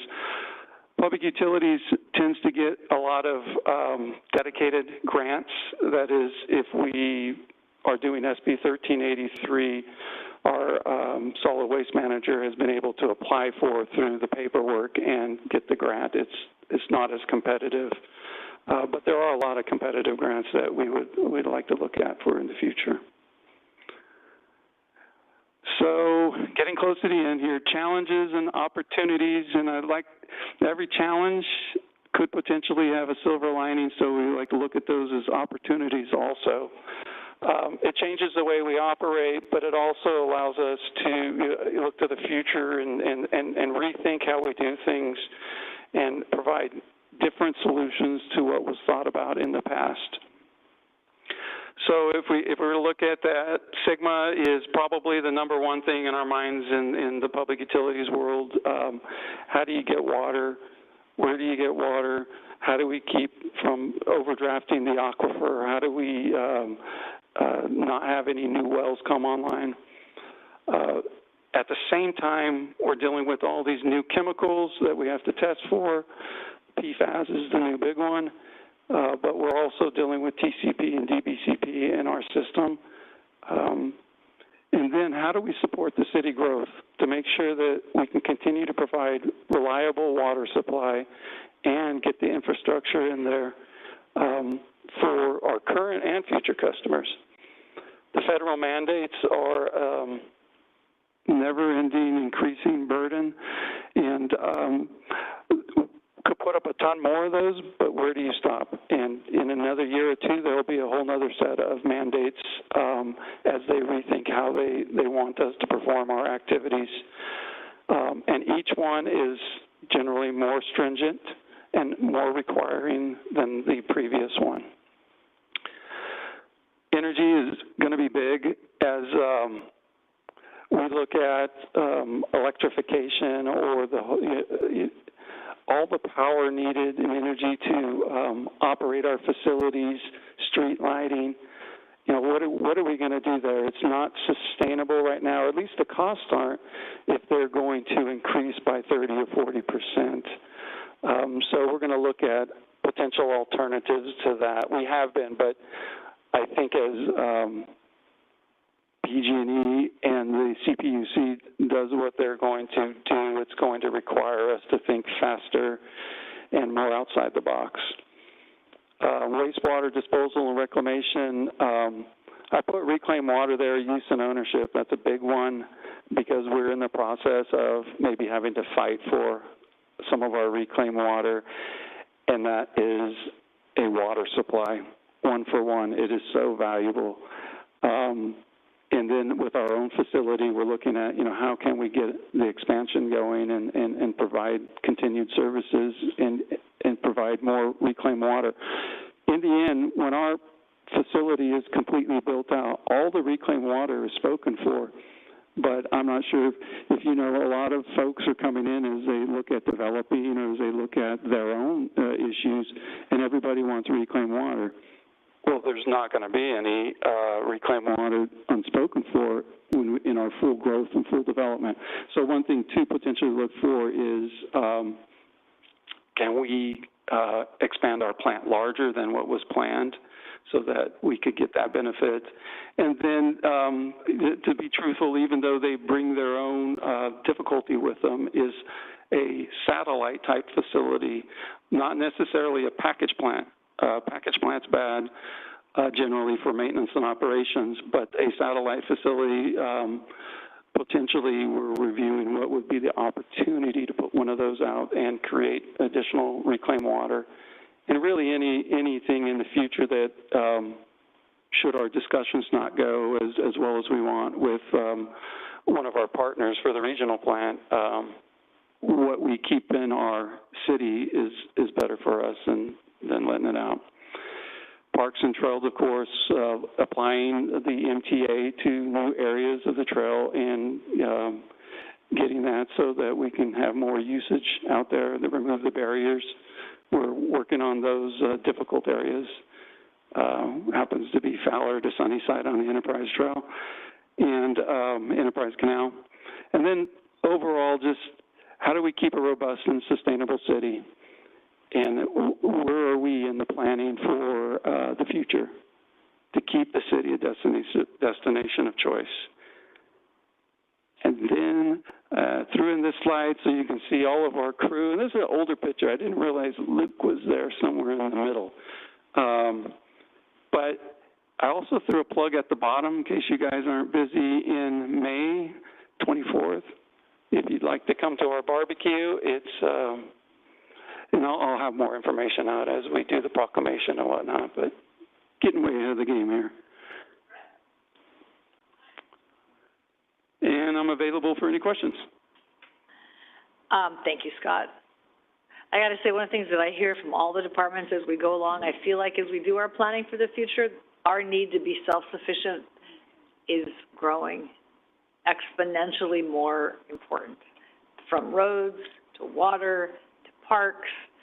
I don't know. I've heard that theme throughout, and I don't know that 20 years ago we would have thought that, but it seems like our partnerships are important, but also not particularly reliable, maybe. And I don't know. It's just an observation. You reinforced it again tonight. So as the regulations and the state mandates increase the severity of what we have to implement, yes, we really need to be a self-sustainable city. It only makes sense. We got to create our own little ecosystem almost. Yep. And in everything they're doing, if you look at the solid waste diversion requirements, or, how do you really get to 75% recycling and diversion of organics, and what's the reality of implementing SB 1383 in organics? It's not easy. Reteaching everybody how to not throw away waste. Yeah, we'll just leave that one right where it is. All right, thank you, Scott, for the presentation. What questions do we have for Scott? It's more of a comment. One of the things that we have done well as a city, even when we were a small city, was kind of doing our own thing. We had our own solid waste. We had our own dump. We created the wastewater plant. It's been 20 years, I think. Well before people, now they're going, well, hey, that would be a great idea. We're doing that already. It reminded me of when I was a corporal, and we were having problems with graffiti. And I was in a meeting in Fresno City Hall in the spaceship with Jim Patterson, at that time was the mayor. And they were talking about getting, hey, maybe we can get youth offenders to clean graffiti. And we're going to get this steam cleaning machine that's going to clean all the graffiti off. And I remember Jim looked at me and he goes, well, Drew, do you think the city of Clovis could do that too? And I said, we've been doing it for the last 10 years. And I smiled and I said, just because we're the little brother doesn't mean that we don't know what we're doing. And he laughed, and I reminded him of that here fairly recently. The three most visible forms of our workers, we have a lot of good folks that are working inside City Hall and different administration buildings, but it's our public utilities, our fire, and our cops. And most of the time, the people that regular people are, the people they see in their neighborhood are the solid waste guys and the street sweepers. And when you wave to them, they wave back. And that means a lot to our citizens. I think the value that we get out of public utilities, having our own employees versus having it as a company that we bid with. You don't get, not that people who work for outside agencies or commercial firms aren't great folks, but they don't have and they do not assimilate our values. And you see the values in our employees throughout the city and especially in Public Works. That's why I think it's a nod to, I was thinking about Harry Armstrong. He loved public utilities probably more than anyone else. But he really was the stay the course of that. Don't rent out your landfill. Don't sell all your fleet of garbage trucks. Don't do that. And because every now and then you go, well, really? And so, I think about him in these conversations because we are here because he had that idea 4 years ago, and we stuck with it. And not that we didn't occasionally get a little close to the edge, but he was good. And I think to Drew's point about the values of contractors, I think about that every time I have to pick up trash that Republic does not pick up that falls out of my trash can. And our crews pick it up. Yes. But you can tell when it's, I don't know, I thought about that lately because they just drive away and they're happy with whatever they didn't quite get it. So anyway. You save a little bit of money with the contractors, but you lose something in the process. Yeah, 100%. So anyway, enough of that. Anyone else comments for Scott? Mayor, I was just going to add that Engineering and Public Utilities will be coming back in a workshop forum on March 13th to kind of talk about some of the challenges that we have over the next 20 years for sewer, water, and recycled water. Can't wait. It'll be riveting. I was kind of kidding about the can't wait part. I'm just kidding. Thank you all for what you do. You are quiet and you do it in the dark of night, and we are grateful. So, yeah, of course. Anybody from the public would like to comment on public utilities?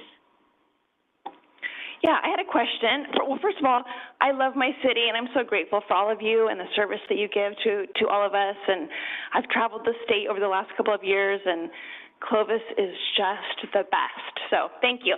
Okay, so I had a question. I'm really passionate about keeping our city clean. And so you were mentioning garbage, and Clovis is really quite a bit better than especially surrounding areas with like the sidewalks, and certainly downtown Clovis is really kept clean. But I do notice that a lot of the streets like Shaw Avenue, Herndon Avenue have quite a bit of garbage along the side of the road, and then also 168 and 180. I'm curious, is that something that would fall under your jurisdiction, or would that be Caltrans, especially the highway? And So, along 168 and 180, that would be mostly Caltrans.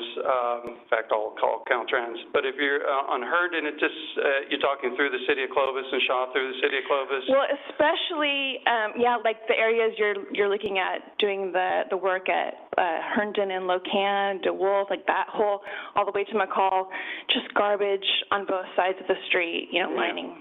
It's really awful now. Don't drive that way with the wind.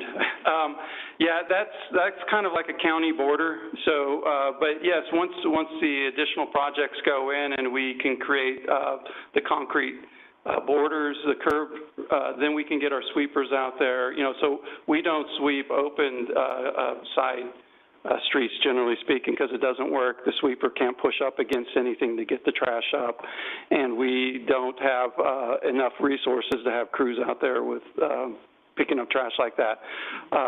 If there is, the windstorm is going to cause some tremendous amount of debris all over the place, so we will probably try to get out there and pick up as much as we can. On Shaw Avenue, if it's in the street itself, is that where the debris is you're talking about? Side of the streets, lining the streets, but it's kind of similar. It's out a little bit. Yeah, if it's county. Well, it's border, and there we don't actively have street sweepers because street sweepers don't work if well if they're not going up against the curb to push the trash up to pull the debris up into the sweeper. Okay. Or else we're just kind of spreading it. Well, I mean, obviously, if we can eliminate the actual problem of people throwing their garbage on the ground, that's ideal, right? And so when I was little, I mean, like first grade, I remember them coming to our school and teaching us about how there was going to be a water shortage and how we needed to turn off our water in between brushing our teeth, like, you know, get your toothbrush wet, then turn the water off, and all that. And then we were supposed to go home and teach our parents that. And so I do have an idea that I would like to implement at some point of going around to all the Clovis schools and teaching kids about how, you know, doing some sort of creative presentation about how horrible it is to throw garbage on the ground, and then you can go home and teach your parents, and you kind of do the same kind of thing. Because I not only have traveled the state, I've traveled the nation, and California is a disaster as far as garbage. Like, other states don't have garbage on the ground. No, it's fascinating. So I don't know what that is. Something's going on, and I'd like to solve it. So we can, Chad, I don't know if that's, it'd be somebody here. So you can contact Public Utilities. We'll go ahead and try to work with you. Those sound really good, and there are things that we can participate with you in that, going to schools and whatnot, because we're and I'd be very happy active. to come up with the whole idea and plan, and then maybe we could implement it together. My husband's an elementary school principal for Clovis Unified, so I think we have our first school as a test pilot. Yes. Nice. Yes. Could you tell us your name, because we're going to call you to help us volunteer, and I don't want you to leave without telling us your name. Yes, my name is Rachel Ham. And then the other question I had for you was, you mentioned about PG&E and how there's another city. I mean, I'm very concerned about our prices, and especially the impoverished. We are comfortable, we can pay our bills, and we're even feeling the squeeze of how much, you know, the natural gas prices have gone up on top of the already soaring electrical prices, and now they're going to go up another 36%. So when you mentioned the other city that is looking to remove themselves from PG&E, is that what you're saying, to find an alternative? Was that just for the city's use, or is that also for the regular people, the whole city, like Well, they represent, so what it is if it's streetlights, it's the city, it has to pay the PG&E bills for maintenance and the electricity costs, and it's a higher rate. So if the city can take over that, the maintenance portion comes off of that bill. There's risk, and there's potential rewards. The risks are that people keep driving in the pole, that requires a lot of maintenance. You have to get out there and replace the poles, or the lights go out and you have to replace those. But I believe you also get a lower electricity rate too at that point in time. So there are these consultants that help you take it through the process. They're currently helping take another city through that process. And as always, a consultant's job that takes you through that process is to show you why it's going to be such a great savings. We're at that point where, okay, we want to see it go through the process to make sure that the eminent domain process can be successful. And then we can look at all the other pro forma, the cost benefits as well, and really get into it and say, okay, is this something we really want to take a bite out of? It is not easy. But would that only impact the public sector? It would only impact the city rates. It's not going to, not the residents. Okay. Residents, your agreement is still with PG&E. So it is the money being used from the city to pay for their lighting costs. Rachel, some years ago, there was an initiative in the Valley, and I can't remember how many cities looked at, I can't remember what it's called, Community choice aggregation, to try to do exactly what you're describing. And it just didn't pencil out. But that was then, and this is now. And I think maybe that's even part of the sort of, how do you become a self-sufficient city that can provide some of its own electricity for our own grid? I mean, I don't even know what that means, but I do think somewhere we might get there, because I think we all hear you on the utility especially bill. when those among us who are maybe more privileged. I grew up very poor, so I'm very aware that the inflation rates and the electrical and natural gas rates going up the way that they are making it where people aren't eating. And that's not really an extreme statement. I mean, I lived it. So I'm very concerned for poor people right now that this is not going well, and I'm very angry at PG&E, and they've done a lot of things that I'm angry about. But okay, so the last thing is, I'm curious, on a scale of 1 to 10, how would you rate the city of Clovis in retaining water? Like, with all this water that we've gotten, are we doing a good job? Easy. That's a 10. We're a 10. Okay. It's probably 11. Okay. No, Clovis is great, we've been great stewards of the water. And we are well ahead of in our future at this point in time. And the things that we're going to talk about are the future. So we're already looking 10, 20 years ahead, 30 years. Well, I grew up in Clovis and then moved to Fresno for 4 years in 2015 to 19, and we were stunned at the difference between Fresno and Clovis, and specifically the public utilities aspect of it. And so I just want to say that a lot of times kind of what you do can be thankless. Please know that as a citizen, I represent a lot of other citizens that are very grateful for what you do. You're doing a fantastic job. It's just really, I just really applaud you, and so I hope you sleep well at night and that you feel good about your job. That's all. Thank you. Rachel, thank you so much. I think the other school ideas, maybe we have a subcommittee with the school district, and they're trying to do more, as your husband probably knows, around civic learning and how do you engage kids and how do you engage kids in where they live. So I think this could be the right time to think about some of those things. So love to talk to you more. I'll have to work to find Rachel Ham, but I bet I could find her if I wanted to reach out, so. Do you have a number? I do. And I would love to see Cole Elementary as our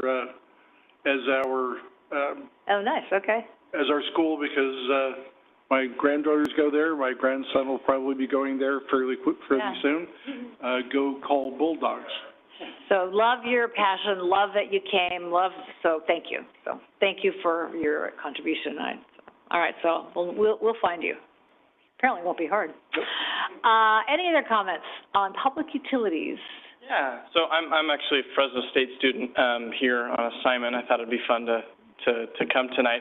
But I wanted to comment. I'm Hiram Malcolm. I'm a Clovis resident. Thank you. My son was out one morning. I was with him, and I just wanted to thank utilities. He waved at the garbage truck, and the individual collecting the garbage gave him a little squishy garbage truck, and he still plays with that toy. It's been like a year and a half now. So I wanted to thank you. There is a really special touch to having that local feel to our utilities. So thank you.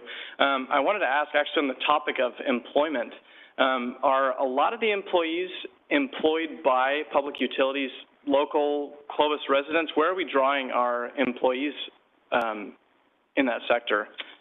I don't know how to answer that because I don't know the answer to it. Excuse me. So as far as... I understand why that might be a complex issue. Okay. Are they people that live in Clovis? I mean, are they... A lot, yes. People, okay, born and raised in Clovis, kind of. Okay, but that's it's what the Central Valley, so, you know, we have a wide range of folks that... But we have never polled or done anything as far as... exactly who lives in Clovis. Oh, sure. No, I'm just wondering about employment opportunities for people of my generation. I mean, does it look good as far as being a Clovis resident myself? Would it be possible for me to be hired into? It looks great for your generation. Okay. So there's not a lot of outsourcing happening as far as like people being hired from San Francisco needing to draw, talent from all around. Clovis residents and individuals living in Clovis are within the hiring range. Oh, absolutely. Okay, fantastic. And the other question that I have is there, and this is just curiosity, employment is a big issue right now in general as far as not having enough employees, it seems, not enough talent out there. Is there a struggle right now with utilities and getting enough employees? It doesn't sound like there is by the presentation, but I don't know, maybe there is one. In public utilities, we don't have a difficult time in the city of Clovis. Okay, excellent. The leadership of the city of Clovis, what we do with the squishies and what we provide is through their leadership, and it goes along with the hiring. We don't usually have any issues filling any position in the city of Clovis. Oh, fantastic. So you're not experiencing a whole lot of issues with like a labor shortage? Unlike other cities, we are not. Okay, fantastic. Yeah, thank you very much. What was your first name? Hiram. Hiram. So because you're here, what are you studying? What's your... Political science. so don't ever grow up and do this. No, I'm just kidding, Public service is the best thing. Yeah. But you should talk to, Shauna Halterman in the back, she's our HR director. So in the serendipitousness of all this, you could meet her before you go. Okay. And talk about future, if you could be a police officer or a firefighter, that we have big need there, but if you don't want to do that, there's lots of other opportunities in our city. So, Shauna, Hiram, Shauna, and you can make a connection that way. But thanks for your comment. Thank you very much. Oh, yeah, hire him, that's good.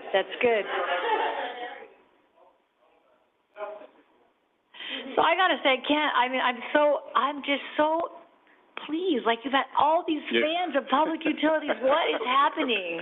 Awesome. It is. Thank you, guys. You did make their day. That's awesome. Thank you. I think you should just say you're done right now before, can't get any better than now. I'm going to leave now. I think you should go now. Anyway. Anyone else? Anyone other comments? Thank you so much for both the comments there. Anyone online? No. All right. We'll bring it back here. This is a receive and file. Thank you, Scott, Paul, Glenn, all of the folks that you showed up on the screen. We appreciate all of you. All right, next up, this is to consider various options addressing the findings and recommendations provided by the Clovis Transit Fleet Electrification Feasibility Study. Could you have named it something shorter, Amy? Really? Regarding the required zero-emission conversion of the transit fleet. And our action tonight is to consider and provide direction based on what you share. So thank you, Amy. You're welcome. And before I get started, I have to just say we're a Cole family also. And Hiram Malcolm, you went to school with my kids, and I just took your picture, and I'm going to send it to Braden and Alyssa Hant. So there we go.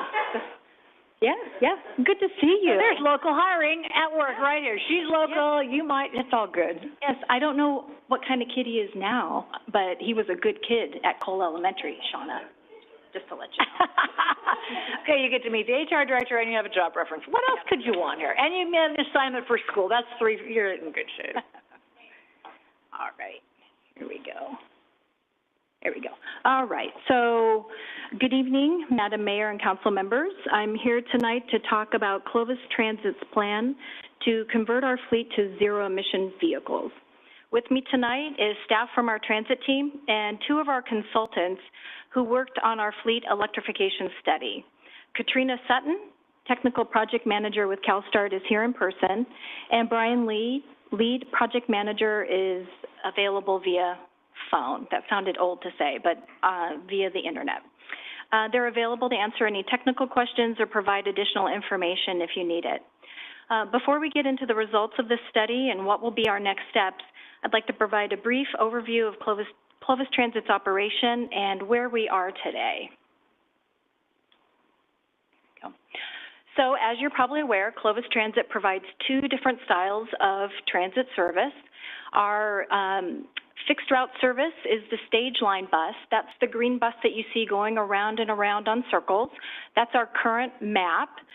We provide 30-minute service on Monday through Fridays and an alternating 30 and 90-minute service on Saturdays. We still are in a zero-fare model, so our passengers are paying nothing to ride the bus. All of our buses are equipped with bike racks, and our route redesign project is currently underway, and we'll be back to you hopefully in a couple months with some new routes to get your input and approval. Our other type of bus service that we provide is our paratransit service, and of course this is for our community members who are unable because of a disability to ride our regular fixed route bus. We provide service all around Clovis, and we go into Fresno. This is our current map, so we go as far north as Shepherd, we go west to West, south to Kings Canyon, and into downtown Fresno, into most parts of downtown Fresno, primarily for the court system and all of their medical facilities.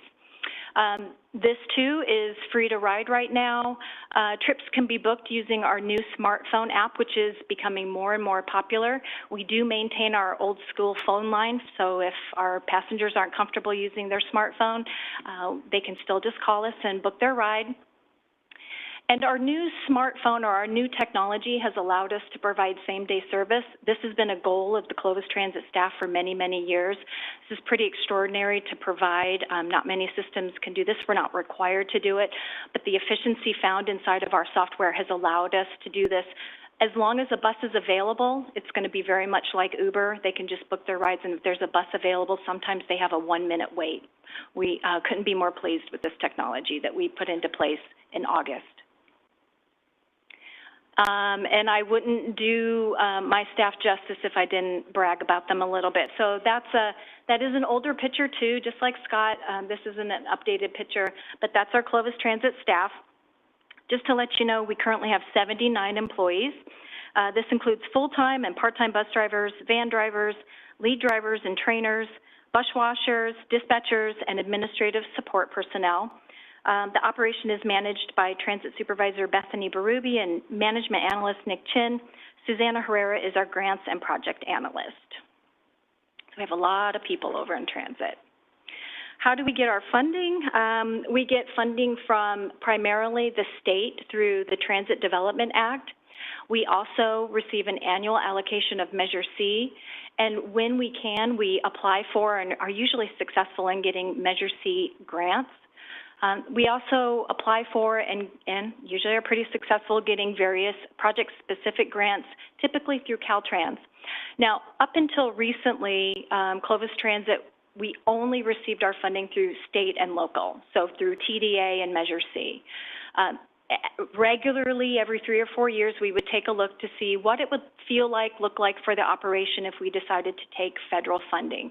We've just completed some work with a consultant, and it looks like this time around that the payoff does make sense for us to go ahead and start taking federal funding. So we're going through that process right now with FTA. Nothing is easy with the feds, so it's going to be probably 18 months for us to come into their cycle and start getting access to some of the FTA dollars. And of course, that's our famous Dolly the Trolley there. All right. I wanted to update you on some ridership numbers. I'm so pleased to say that we are back. We of course, had a pretty significant dip during COVID. When the shutdown happened, the very next day, we lost 97% of our riders. So our buses were frankly empty. We made the decision to keep the buses out there because as it was an essential service, people still needed to go to the doctor. They still needed to go to the grocery store. They still needed to get to work. So we provided bus service, and I'm so happy to say that our riders are now back. And it looks like this projection that I did, we're going to be back up above where we were in 18-19. This is our current transit fleet. These are our buses only. We have a fleet of buses that are called cutaway buses, or they call them truck over chassis buses. They're truck fronts, essentially. They aren't like the push front buses that are 40 feet with the flat front. These are truck converted. We also have a fleet of vans, but I wanted to show you what our current fleet status is. You can't see it very well on here, and I apologize for that, but any of the vehicles that are shaded in a blue are vehicles that are either past due, or will be due within 12 months for replacement. So you can see that the majority of our fleet is overdue for replacement or coming right up to it. And I will say, and I don't know if Scott's still here behind me, but I want to give kudos to his maintenance staff. The only reason we can have a bus with 353,000 miles on it is because of his incredible maintenance staff. Yeah. They're fantastic. They know our vehicles very, very well, and they take extraordinarily good care of them. Scott's getting a lot of love tonight. Okay, so that's the overview of transit, and here's why I'm here tonight, and that is to talk about CARB's Innovative Clean Transit Rule. You're going to hear me say ICT. This is the rule I'm talking about. CARB adopted the ICT rule in 2018. They worked on it for about 2.5 years prior to that. There was a lot of lobbying that went into this ICT rule because we were all really unsure of what this meant for public transit. But the gist of it is that this rule requires all public transit agencies to convert to a zero-emission fleet. Clovis Transit must submit a non-binding zero-emission rollout plan by July 1st, 2023, so that's coming up, and that's part of the reason why I'm here tonight. And then the most important part of the IC2 rule, or the most impactful to our operation, is that it mandates how we purchase our vehicles. We are considered a small transit operation because we have less than 100 vehicles. Any operation over 100 is large. We're considered small. So our rule is any vehicles purchased between the years of 2026 and 2028 must be 25% zero emission. So if we buy 4 vehicles during those years, 1 has to be zero emission. Any vehicle purchased in 2029 or later must be 100% zero emission. All right. So we knew this rule was coming. We were involved actually in some of the lobbying that went on. We're really active in state transit affairs. Try to represent the Central San Joaquin Valley. So I hopped onto this train pretty early. In 2019, I received a Measure C New Tech grant to fund a battery electric bus pilot project. And in 2020, we had received a Caltrain Sustainable Communities grant to fund our fleet electrification study. And of course, in 2020, our little clean buses launched. I had planned a big party for that, but because of COVID, we weren't able to do it. So they did a soft launch, and so they're out there running around. We wrapped them very distinctively so that people could see them out there. And then in 2021, we started with CalSTART, working on our electrification master plan. I was really looking for 2 things out of our master plan. 1, to give us a roadmap on where we needed to go to really understand it, and 2, to help us with our rollout plan, just to get us the technical information. I joke around that I'm a Google certified electrical engineer, but this has been a learning process for everybody. I didn't know the difference between a kilowatt when I started this. And some days I still don't, but we've all had to learn what it means to go zero emission now. All right, so the consultants performed an assessment of our operation, how it looks right now with our current fleet in our current facility, and they modeled 4 different scenarios for us. The first model was for battery electric bus fleet. The second is a hydrogen fuel cell electric bus. The third would be a hybrid fleet, and this is sort of a new thing that's coming in, where an operation would have some battery electric and some hydrogen fuel cell. And then the fourth, and we added this, was to take a look and see what it would look like for us if we, instead of taking a deep dive right in right away, if we instead purchased some vehicles, replaced our current fleet that needs to be replaced with internal combustion engines, knowing that that would give us a little bit of time and some runway to make this very large decision for our operation. So here's some of the categories that that the consultants looked at, and I have to say, and give a lot of credit to CalSTART, it wasn't just their consultants. They reached out to a plethora of people in this environment, trying to help us figure out what this will look like for us. But they primarily looked at our routes, our current fleet replacement plan, charging and fuel costs, which it's a scary proposition for us, our depot needs, what size of facility we were going to need, resiliency, which is a big concern for us. Our fleet is part of the emergency operations plan, and if the power goes out and all of our buses need to be plugged in, how do we deal with that? Maintenance considerations, financial resources, and then, of course, which option gives us the greatest greenhouse gas reduction, which is the whole point of all of this work, right, is to give us cleaner air. We're in a non-attainment area. We really need to do some work on our air. All right, so the information that was primary in the study itself were these categories. This isn't every category that we would need to consider when we convert, but these are the big ones. So total number of vehicles, our vehicle cost, our fuel cost, fueling infrastructure cost, estimated land cost. And let me talk about that one a little bit. With the conversion, we probably wouldn't be able to be housed where we are right now, which is at our Operation and Maintenance Center on Sunnyside. We would probably have to leave. They've been great landlords. I don't know, is Scott still behind me? He's my landlord. They've been great landlords. We really appreciate Public Utilities letting us room with them this long, but we'd have to move the operation out and build a freestanding transit operations center. Our annual maintenance costs and then training costs. And this is where we ended up. And I'm to the point now where $41.1 million doesn't scare me anymore. It wasn't like that in the beginning, but it is now. So I'm going to go through this, and I don't want to take up too much of your time, but if we went to 100% battery electric bus fleet, which is all charging, all plug-in charges, we'd need 57 vehicles. The vehicle cost would be about $30 million. The fueling infrastructure, and that represents, that category is just the cost for the infrastructure and the chargers. That doesn't mean anything coming up to the facility or anything behind it. That's just the chargers and the infrastructure. And these are 2023 dollars. These, unfortunately, are 2021 dollars. Yeah.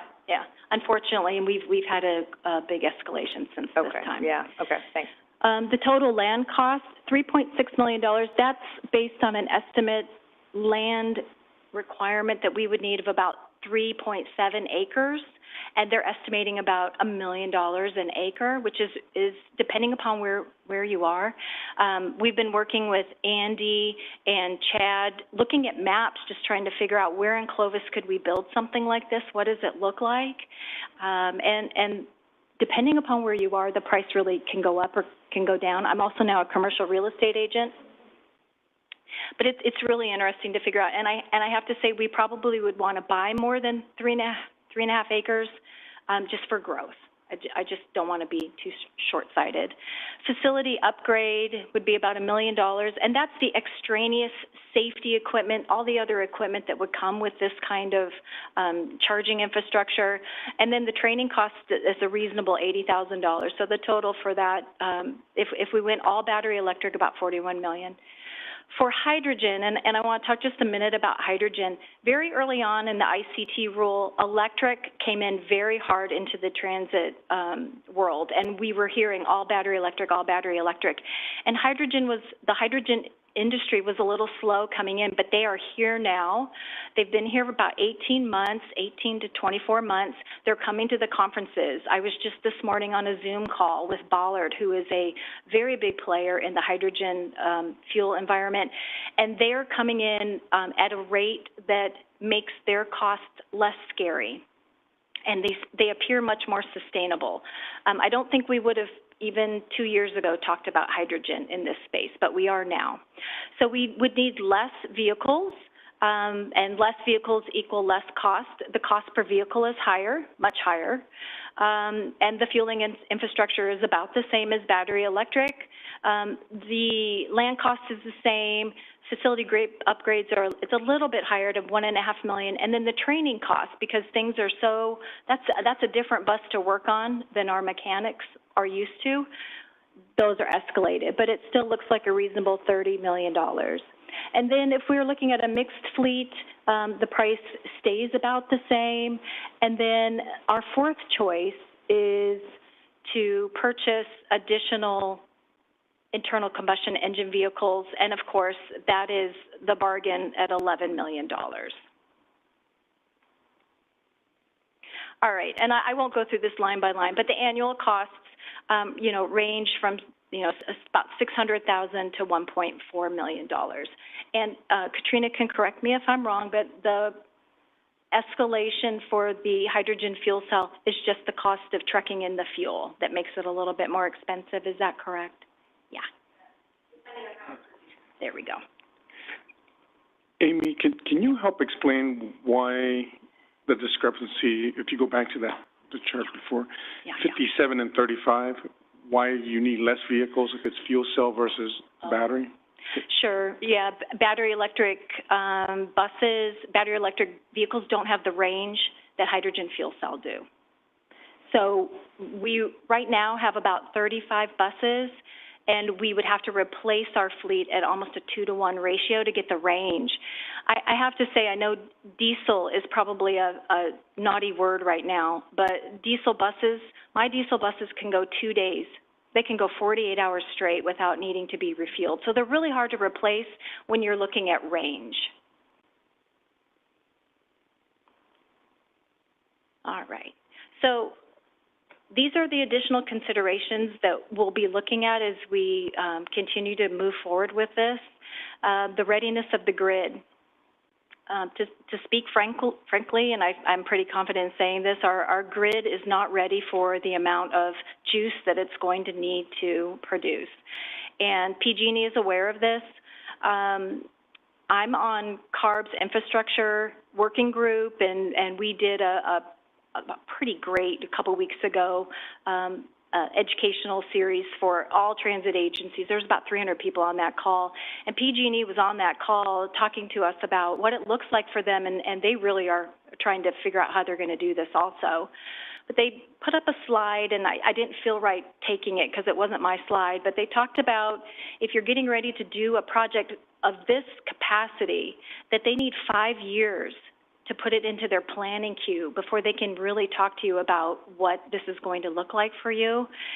And that's something to be really aware of as we're planning this project moving forward, because we are going to have to convert. It's not if, it's just when. So they don't want to look at anything that's earlier than 2 years. They would really like 7 years to plan. So that's a big consideration for us. Scott mentioned the impact of CARB's proposed Advanced Clean Fleets regulation. So my fleet's having to convert. His is also on a much more aggressive timeline, but we want to make sure if there's something there that we can do that both fleets could be powered the same, we want to take advantage of that. And so if I move too quickly forward, we might be missing an opportunity to do I don't know, some facility where we could take care of our entire fleet, depending upon what kind of power he decides to do. We have significant supply chain delays. I ordered a bus in December, and we ordered 3 buses in December, and they won't be here for 18 months. So that's a really long time for us. And rapidly evolving technology. It was really interesting that the Federal Transit Administration says a useful life of a bus is 10 years, but for anything that's zero emission, it's only 7 years.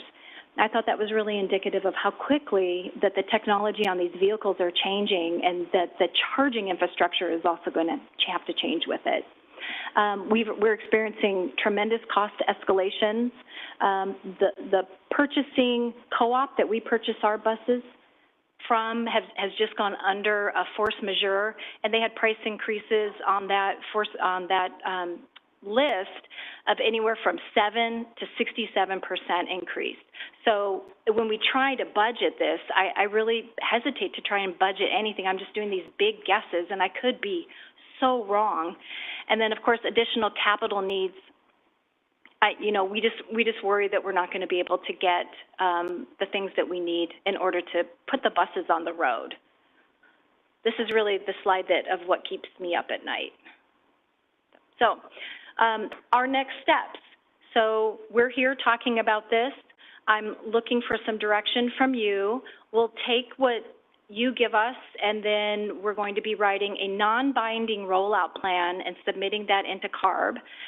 That will come to you first, and it has to have a resolution with it. And then once that's done, we're just going to continue working on this. This is something that now is in our vernacular.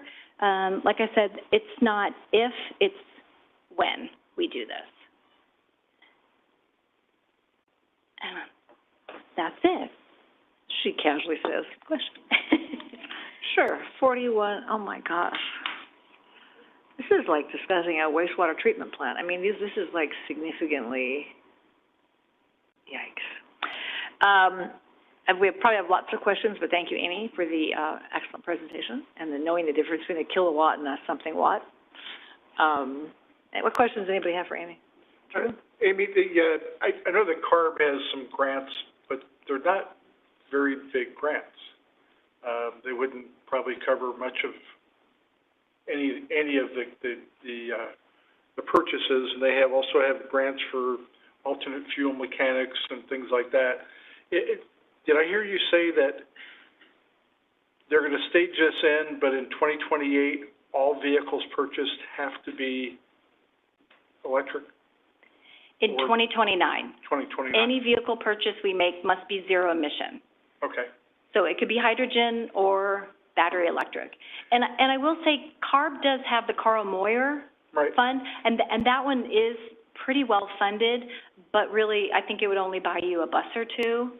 So for this project, it's going to be a combination of federal dollars. This is mainly the reason why we've chosen at this time to move forward with federal funding. Not only will it give us some more operational dollars, depending upon whose estimate you use, anywhere from $1.5 million to $3 million operational costs, which is, operational revenue, which we can use. It'll open up the door for what's now 4 different pots of funds that will allow us to get some pretty significant dollars for transit, for capital, just for capital. The problem with these funds, though, is that they're competitive. And it's really, really difficult to get. I had the opportunity to speak with some of our state legislators a couple of weeks ago with some other transit operators, and my point to them was, I run a $7.5 million operation. That's about what it costs Clovis to run transit every year. But I'm going to be asked to probably source $100 million over the next 10 years, and that's a big reach. And one of the things they can do to help us is alleviate the competition. We are all mandated to do it, and they're making us sort of fight against one another. And I think maybe they're trying to do that to get us to work together, and that'll work for some communities. It doesn't seem to be in our future. But boy, that was a long answer to, yes, CARB has money. I apologize. But you're right, we have to fight for it, and like with a lot of other things, we're a victim of our own success. Yeah. And we don't have a huge fleet like Fax does and some of the other communities in the area. If we were to purchase internal combustion buses and make that purchase before 2029, make most of our, obviously we're going to have to, you said 25% have to be electric? Yeah, not that I've thought about it. We would be doing it on December 31st, 2025. Okay. And if we were to start purchasing more internal combustion engines and get out ahead of this, because my concern is PG&E they don't have the grid. We hit a supply and chain issue. We have an 18-month plus, delivery time. If we were to front-end load purchasing the internal combustion engine buses and staying within the confines of what the requirements are, then we can wait out what other mistakes are being made. Maybe the second generation or third generation of these buses will last 10 years and not 7 years. Has the consultant, has this ever been an item of discussion as far as making the investment now in internal combustion engines and waiting to see how things work out? Is that even possible? Yeah. She's aware. I'm not sure she's supportive, but she's aware. And to your point, I will say we really do enjoy being the first in a lot of things. That's one of the main reasons I like working here is we go in the front. That's why we did the pilot project with our 2 little zero-emission shuttles. That was specifically done because I knew we could do it and we could gather the data and then we could share it with everybody else. And so we really like being the first doing things. But on this one, I'm not sure we should be the first. We will be if you want me to do it. I'm happy to do it. Got $41 million? Well, and the investment, tell me about the hydrogen storage. If we were to build a hydrogen storage facility for these, is that a dangerous facility? Is that something where we'd have to put it out in a special area? I mean, is that something we can plunk down if we were to find land by Public Works? Is that something that's usable, or is that a special needs facility? And yeah, hi. So I'm Katrina Sutton. So I work for CalSTART, which is the consultant with Amy, trying to get a better handle on what it's going to take to get your fleet to zero emission buses. So as she was saying, we did look at all electric, all battery electric, all fuel cell, kind of a mix, and then also trying to understand what just all fossil fuel vehicles would look like in terms of, cost and land and a whole host of other fun factors. But I really like buses, so I'm in a good place. But, thinking of, the fuel cell perspective, and then also thinking about, how to store hydrogen. So we had given Amy some land estimates, and so built into those estimates are setbacks to keep the hydrogen, more or less safe according to the California Fire Code. Building a hydrogen facility often takes a lot longer than building other facilities because of some of the concerns that you're raising. But that's also a question for the fire marshal also gets involved, just because it is a safety concern. There are other fleets across California that are doing it. Most notably is Sunline Transit down in the Coachella Valley. Up in the Bay Area, Oakland has a lot of hydrogen as well, and so they have been they've been very able to handle hydrogen. I believe Fresno is also looking at doing hydrogen. Fresno, it's not FACS. Is it FACS? I get them mixed up. There's regional and then there's the city one. But they're also looking at doing hydrogen as well, which is a little more local. CalSTART's also working with GitBus down in Bakersfield to try to make sure that they're, able to see what's going on for them as well. So, kind of a long-winded answer, it does take a lot more consideration, but, as the state of the industry and the market keeps moving, they're very confident in everything they have going on. if I'm hearing what you're saying, hydrogen is promising, but it's going to be difficult. We got to build the infrastructure, and it's going to be expensive because of the nature that it is.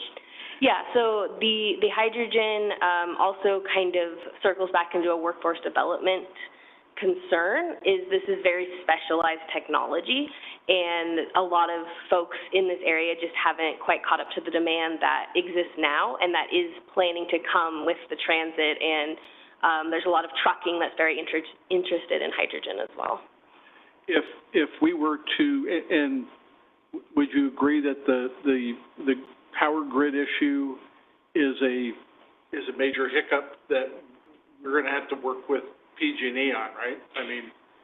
Yeah, so regardless of looking at battery electric or hydrogen, right, you are going to have to interconnect with PG&E, and that there is a lot of, there is power and energy needed for either direction.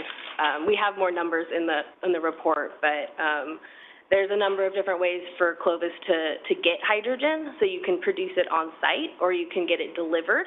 And, depending on how you want to source your hydrogen, the amount of electricity and, power demand from PG&E can vary fairly widely. If we were to explore the option of investing in internal combustion engines now and waiting it out to see if things improve, obviously that probably, if you're wearing your environmental hat, and I probably shouldn't be saying that as an Air Board member, but I'm looking at this from a realistic standpoint.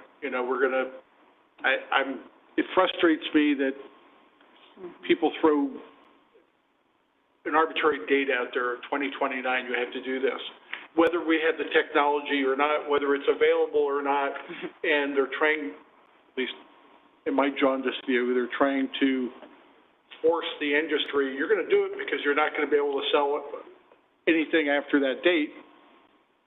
And if it doesn't work, if it's not available, it fails, and we don't have transit for our citizens.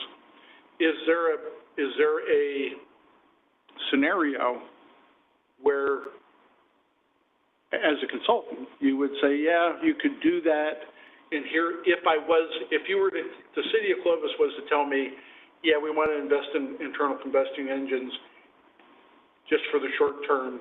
Is there a scenario where you could give us some guidance as a consultant?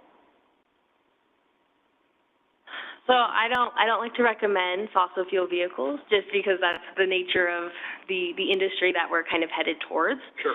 I will say from more of a cost perspective, I mean, we did the math. It doesn't look great from kind of a numbers perspective. I don't want to recommend, any direction. I'm just kind of here to talk about the facts that we have. But, we did want to give you kind of a holistic view of, kind of breaking it down from that perspective. But that is a potential scenario that the city could opt into. So reading the ICT regulation, that is allowed. I will say that, hearing what other transit agencies are doing and kind of who we've been working with, Amy's not the only one who's been thinking about this. So it's not a novel concept. And just, for the record, we are in an area of non-containment with the Clean Air Act. And the requirements are going to become more stringent. And obviously, diesel has higher emissions than other vehicles. We certainly want to do our part, but we can't break the bank to do it. That's just my opinion. That's all I have. Thank you. Thanks. Diane? Yeah, I have a couple points, and very much along with Drew's points. The two things that came to mind as I was reading this, and I will tell you, I actually read way more of this than I thought, and I took a lot of ibuprofen because of it. But very, very well done study, and I know how time intensive it was, and the detail, I actually felt like I was understanding what was going on, and so that was amazing. So very, very grateful for all the work that went into this. But the two thoughts that came to mind, first was, and you kind of alluded to it multiple times as far as the power grid issue, it was that relatively recent flashback to Governor Newsom announcing that we will no longer have gas-powered vehicles. We're moving to electric vehicles as like 2035 or whatever it is. And then 2 days later, we're hearing these announcements going out telling people, don't plug in your electric vehicles because we can't handle it. And so I almost was frustrated with all of the work that's being done, with the recognition that, I think as was kind of stated, there's a feeling that we are nowhere near the ability to undertake the reality of this type of a project across the state. So I was very frustrated in that sense, but it also made me think along the lines of investing in the ICE buses in that short term, giving us more time to see what the problems are, but also it is the habit of our state and with its mandates to continue pushing back out those deadlines. And so while there are these deadlines for 2029 to buy 100% electric vehicles, at what point do they realize that is illogical and not going to work? And so now they're saying, well, now you guys have till 2040 to do it, or whatever the situations may be, and all of the various standards that are involved with this. And so my mentality was kind of let's figure out what we can do. Obviously, it's most cost-effective for the city to focus on that and kind of let everybody else see where things are headed. But is there any sense in kind of how things have been going? Obviously, you guys have been doing this for quite a few years already. Is there already a sense of those deadlines being moving goalposts? So are you asking if CARB's considering pushing out some deadlines? Whether it's CARB or any other agency that's part of the mandating and the date set? No, I've had no sense. In fact, the transit industry went to CARB to say, hey, COVID was really tough, and we were trying to keep our doors open and the buses on the road. We really weren't spending a lot of time with this. Can we get a year or two reprieve? And the answer was no. So I don't get a sense of that in the community. But Katrina is right. People are converting. They are starting to do it. Facts is doing infrastructure work right now. They've adopted a hybrid model, and so they'll be doing battery electric and hydrogen, but they're very, very early on. And of course, Fresno County Rural Transit, Moses has a pretty aggressive goal to go zero emission. His operation is different than ours, and FACS is also different than ours. So, you know, we kid, like, we're three cousins. We work a lot together, and we stay in communication on the staff level probably twice or three times a week. We're just always talking and keeping abreast of what each other is doing.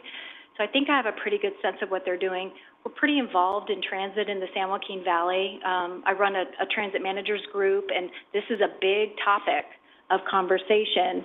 And I will say it's some of the very smaller little properties, the 1 and 2 busers, really don't know how they're going to do this yet. So we actually are pretty lucky. We have some funding, we have some internal resources. Public Utilities was very helpful for us when we were trying to figure out how we were going to install chargers for our 2 little shuttles. So we're luckier than most. You know, can we do it? Yes. If you tell us to do it, we're going to do it, and we're going to get it done. I just worry that we might miss an opportunity, or that we're not going to spend money exactly like how we should be doing. Then on the hydrogen issue and the storage or what have you, as far as that, if there are other localities around here, whether it's Fresno County or the city of Fresno or maybe other smaller areas, is there opportunity to come together with some of those considerations?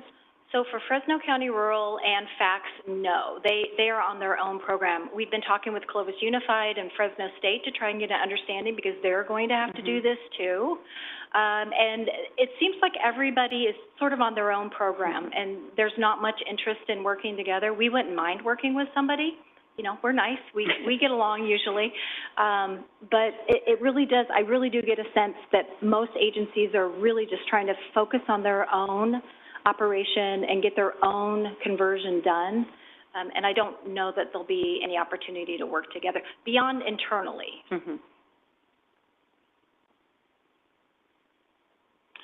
So does it matter the size of the vehicle? Kind of a, you know, if we use a van as opposed to a shuttle bus? For how it's charged, how it's juiced, in what way? In general, I mean, would the same rules apply to it? Oh, are you saying what vehicles fall under the ICT rules? Yeah, so it's 26,000 pounds and above. Yeah. And our buses are 26,001 pounds. Oh, could they buy smaller buses? They're medium duty, heavy duty commercial vehicles. They qualify. But that's a really good question, because we just have ordered 3. We have 3 on the road right now. We just ordered 8 of the little ProMasters. You might have seen them out. They have sort of a different schematic still with the red, white, and blue and the flag. Those are vans. They hold 7 passengers, but they're able to carry 2 mobility devices. So they're really good. We've deployed those on Roundup, and they don't require a driver with a commercial license. So for us, we've been having a really hard time finding people with commercial licenses. So those are not in this rule. Now, the Advanced Clean Fleets rule, they will go into that. I'm sorry to say that Advanced Clean Fleets rule that it's about to hit Public Utilities will also mandate zero emission for transit vehicles, all transit vehicles, whether they're in service or not carrying passengers. They will all have to be electric also. Just thinking from nothing but good news. Yeah. So, I mean, you did an amazing job putting together all this, and to provide this much information is I can't even imagine how much time and effort you've had to put into this. But what do you recommend? Oh gosh. Okay. Sorry. No, it's okay. So, this is how I see it. We're going down a road. We've been down this road for several years, and we have a pretty good understanding. We can turn left or right. If we turn left, we can buy a big amount of ICE and give us a little bit more runway, and it's just going to buy us some time. That's all it does. We're still going to have to convert. But newer buses, I mean, even if you bought internal combustion engine buses, they've got to be cleaner than a 1993 bus with 380,000 miles on it, yeah? So those are 2006 7 buses. Well, whatever, but I mean, they're old, they're old mileage-wise. The vehicles we run right now are CARB compliant. They're not considered clean diesel because we don't have clean diesel fuel at our pumps. They have particulate traps on them, and they are CARB compliant for now. Okay. So if we turn to the right, though, then we would go with one of 3 choices for zero emission, either all battery electric, all hydrogen, or a hybrid. If you have me turn to the left, I'm happy to do that, and we order some more ICE buses. If you have me turn to the right, we go zero emission. My preference is that we do a hybrid model because that'll give us experience in both fueling structures. I worry that we're going to miss an opportunity to work with public utilities now that the advanced clean fleets. I don't think I felt as strongly about it a year ago, but this advanced clean fleets has come up. It came up much quicker than I thought it was going to. We knew transit was going to be first. We're always first for mandates because we're low-hanging fruit. We are reliant on the state for funding, but quite typically after they come in for the rest. So we're happy to do anything you direct us to do. We'll do it to the best of our ability. Was that a pun? I'm just kidding. No. Yeah, well, does ridership factor at all into if we go forward, in which way we go forward at all, into all this? Because we ain't at 100%, but no one's in it. We're out $40 million. So, does that play into this analysis at all? So, you don't have to. Both, I'd like to hear from the state because you're making something very impractical. For example, you get a minivan even though you have no family kind of deal, So, well, why would I need a minivan? And so I just want to see how does that factor in so that way you can kind of go, okay, if your ridership's only here, we'll only, require you this, but 100%, can you help me understand that? So I understand your question completely because we typically, one of the strong metrics for a transit agency is what the riders are doing, right? How many riders do you have in the bus? And that's very typical. I will say in this instance that ridership and conversion to zero emission are 2 separate things. And the reason there's 2 separate things is because we're going to have to convert no matter what. It's just when do we do it? The rule is in place.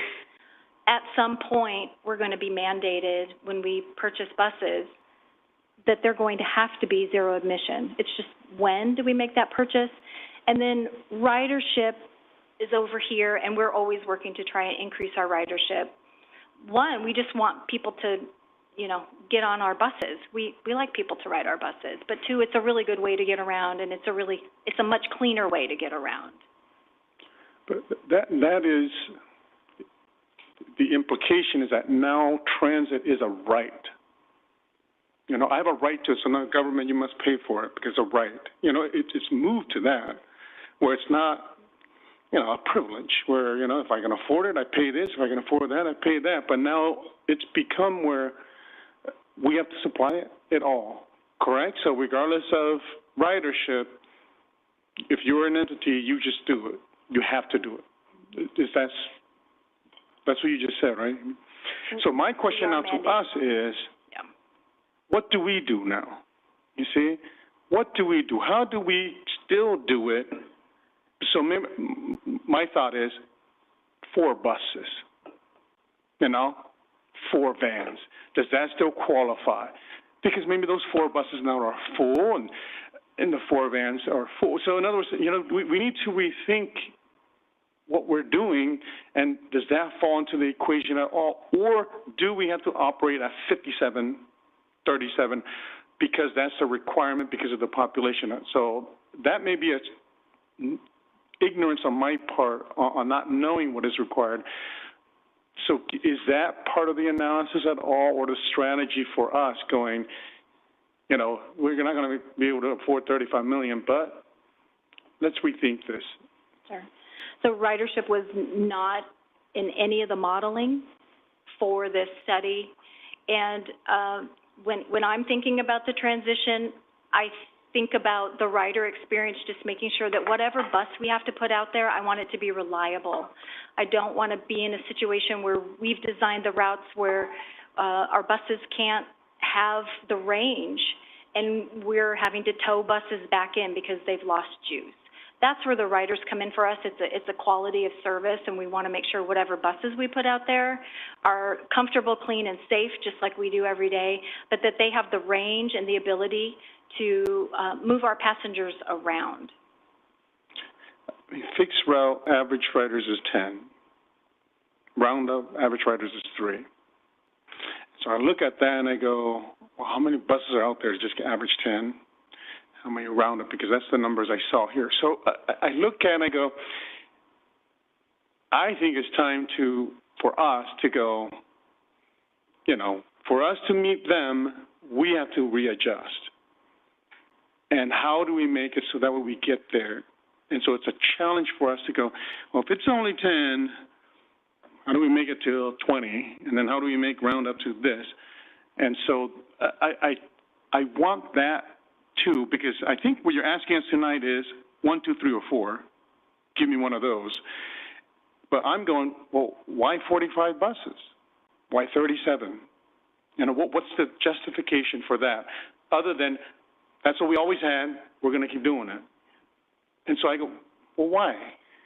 Why can't we do it with 15? I don't know. I'm probably going way extreme, but am I off base? Am I going, Vaughn, you're probably not understanding transit and it would never work, or? Well, I can answer your question, I think, but it's more about our route redesign project, and that's not why I'm here, but I'm happy to talk about it because I think this is where you're going. So when we began our route redesign project, we did a survey to the community, and it was mid-pandemic, and we thought we weren't going to get a lot of responses, but I think everyone was at home, so they did it. And we got really good information back. And we talked to transit riders and non-transit riders, because in a community like Clovis, it's hard to attract non-transit riders. Cars are just so convenient. Our roads are really well maintained. It's very easy to get around this town. You can zip, zip, zip all around. So our question was, how do we make our routes better for our riders now, and how do we attract riders who aren't currently riding? And that's a very big question. We're not the only ones grappling with that. Everybody grapples with that. So the information we got back is that we are really going to have to compete with the convenience of a vehicle, right? And so our goal has been, and you'll see this when we bring our routes back, it's a significant departure from what we've been doing. We will be running our buses in they'll be going to the exact same places that they currently go now. They're going to be going in straight lines. So instead of these big loops, and I've got the map up here, and I didn't mean to do a route redesign talk, but Amy, as you're explaining that, yeah. Does it take the same number of buses, I guess is where I'm at, where even if we redesign it, council is still going to take 45 buses. And so we can redesign it, but it's still going to take 45 buses, and okay. But if there's no way to redesign it where right now we have 45, if we do it right, we can get down to 20. Or is that not? So really a strategy to get people out of their cars and into the bus is to make it very, very convenient and very efficient, right? So if we want more riders, we have to make it better. Instead of shrinking it down, we really want to keep it where it is, which has been our goal in the route redesign project, but just move the buses linear.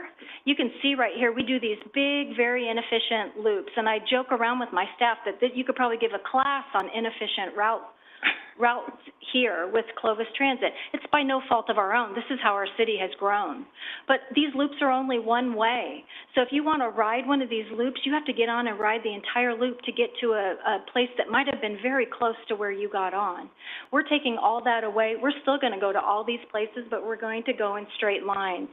And we have a goal of any 15-minute service to make it very hop on, hop off. That's the only way we're going to get them, and 45-minute ride anywhere in our city. It's a big goal. It's pretty bold, but we have the software now where we can do it. In fact, we have a meeting tomorrow to finalize it, and we're going to start talking to the community about it. it's a very different way to run transit, but what you're talking about is at the heart of transit. If you want to save money, the first instinct is just to close it down and make it a little bit smaller. I'm going to say keep it the same size, but run it much more efficiently, which is what our goal is. Okay. Sometimes I kind of go, sometimes you get to the reality of maybe it's not something and I know you don't, this is not for you because your love is there. So sometimes you kind of go, separation is better, meaning, we're going to be the city with no transit. We're just going to do all Uber, whatever. And so, it's sort of like what Matt was saying with regards to the weight. Maybe just buy all Roundup, okay? All vans. And just make it on call. We got 80 vans. And so just boom, boom, boom, boom, boom, we go and see how that works and see if we fill those vans. So in other words, I'm going, because, it's difficult sitting and watching our buses go by and no one or, oh, there's two. One, two, one, two. And so we're probably not the city built for that, but that's something else. Okay. You said earlier that hydrogen is more costly? Is that what it is, or just more regulations? But I look at the cost estimate for electric and hydrogen, and they were pretty similar. And so I'm trying to understand your response to Councilmember Bessinger's statement, because it seemed like it's the same cost. Yeah, so we, and my coworker's online, and if he wants to chime in, maybe we'll look out for him. But, so, one of the issues or one of the hydrogen kind of things to be aware of is that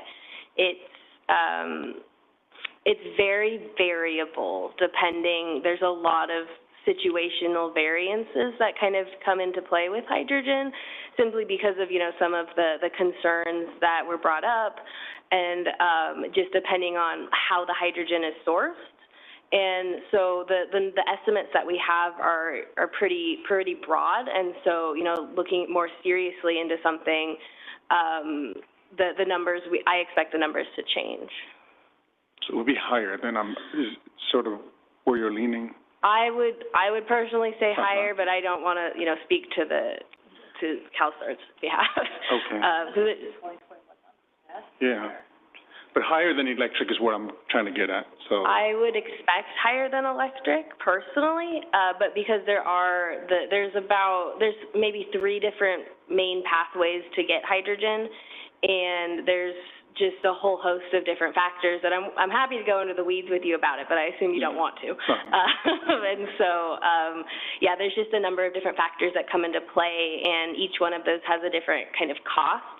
And actually, depending on, where Clovis is locationally actually does play a difference too, for example. And then, the amount of hydrogen you're looking at. So, if you want to do sort of a mixed fleet situation, the cost of hydrogen can vary just depending on the quantity that you want to either produce or have shipped in.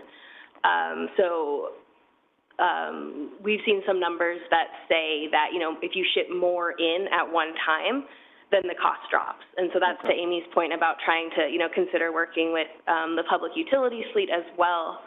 That's just, another factor to keep under consideration. Amy, I know this is a hypothetical, but would it cost less to just go fax, take care of us, than what we're doing here? Where we're joining together. You got the fleets, you got, more than infrastructure. Just take care of us. Create a JPA or like a regional transit something. I really can't speak to that. I know that periodically the COG will do a study to look at that, and I want to say the last time, I don't know, Shauna's bailed. I want to say it was 2013 the last time. It's been quite a while since they did it, and it didn't end up being any, I hate to say it. I think the issue more was availability of service here in Clovis if fax took over. I can't remember the cost savings. Okay. I don't think there was anything amazing, or maybe we would have pursued it. I don't think there were any cost savings, and the logistics of making, it seems conceptually it's the right thing. Like, why would you not have a regional service? Yeah. But it just, it didn't pencil out in any capacity, as I recall. But it's been 10 years. It's been a while, and now counties do that pretty frequently. Tulare County just did it. They came together and became a joint transit agency that takes care of the county. It's a lot of coordination. I don't imagine Fresno County will ever do that. If we ever did it, it would be between Fresno and Clovis. FCRTA has such a different model, the way they run their transit system, but there is more similarities between FACS and Clovis. I just think that thinking like that will be helpful as well. It's just another, so the plan is not binding, correct? Correct, that's very important. The plan is not binding. And then is it amendable? It's amendable anytime you want to. Go for number one. Yep. Because it'll allow us the most amount of grants. Go for the best one. That's my recommendation. If it's not binding, we do what is the cleanest, and so that way we are ready there.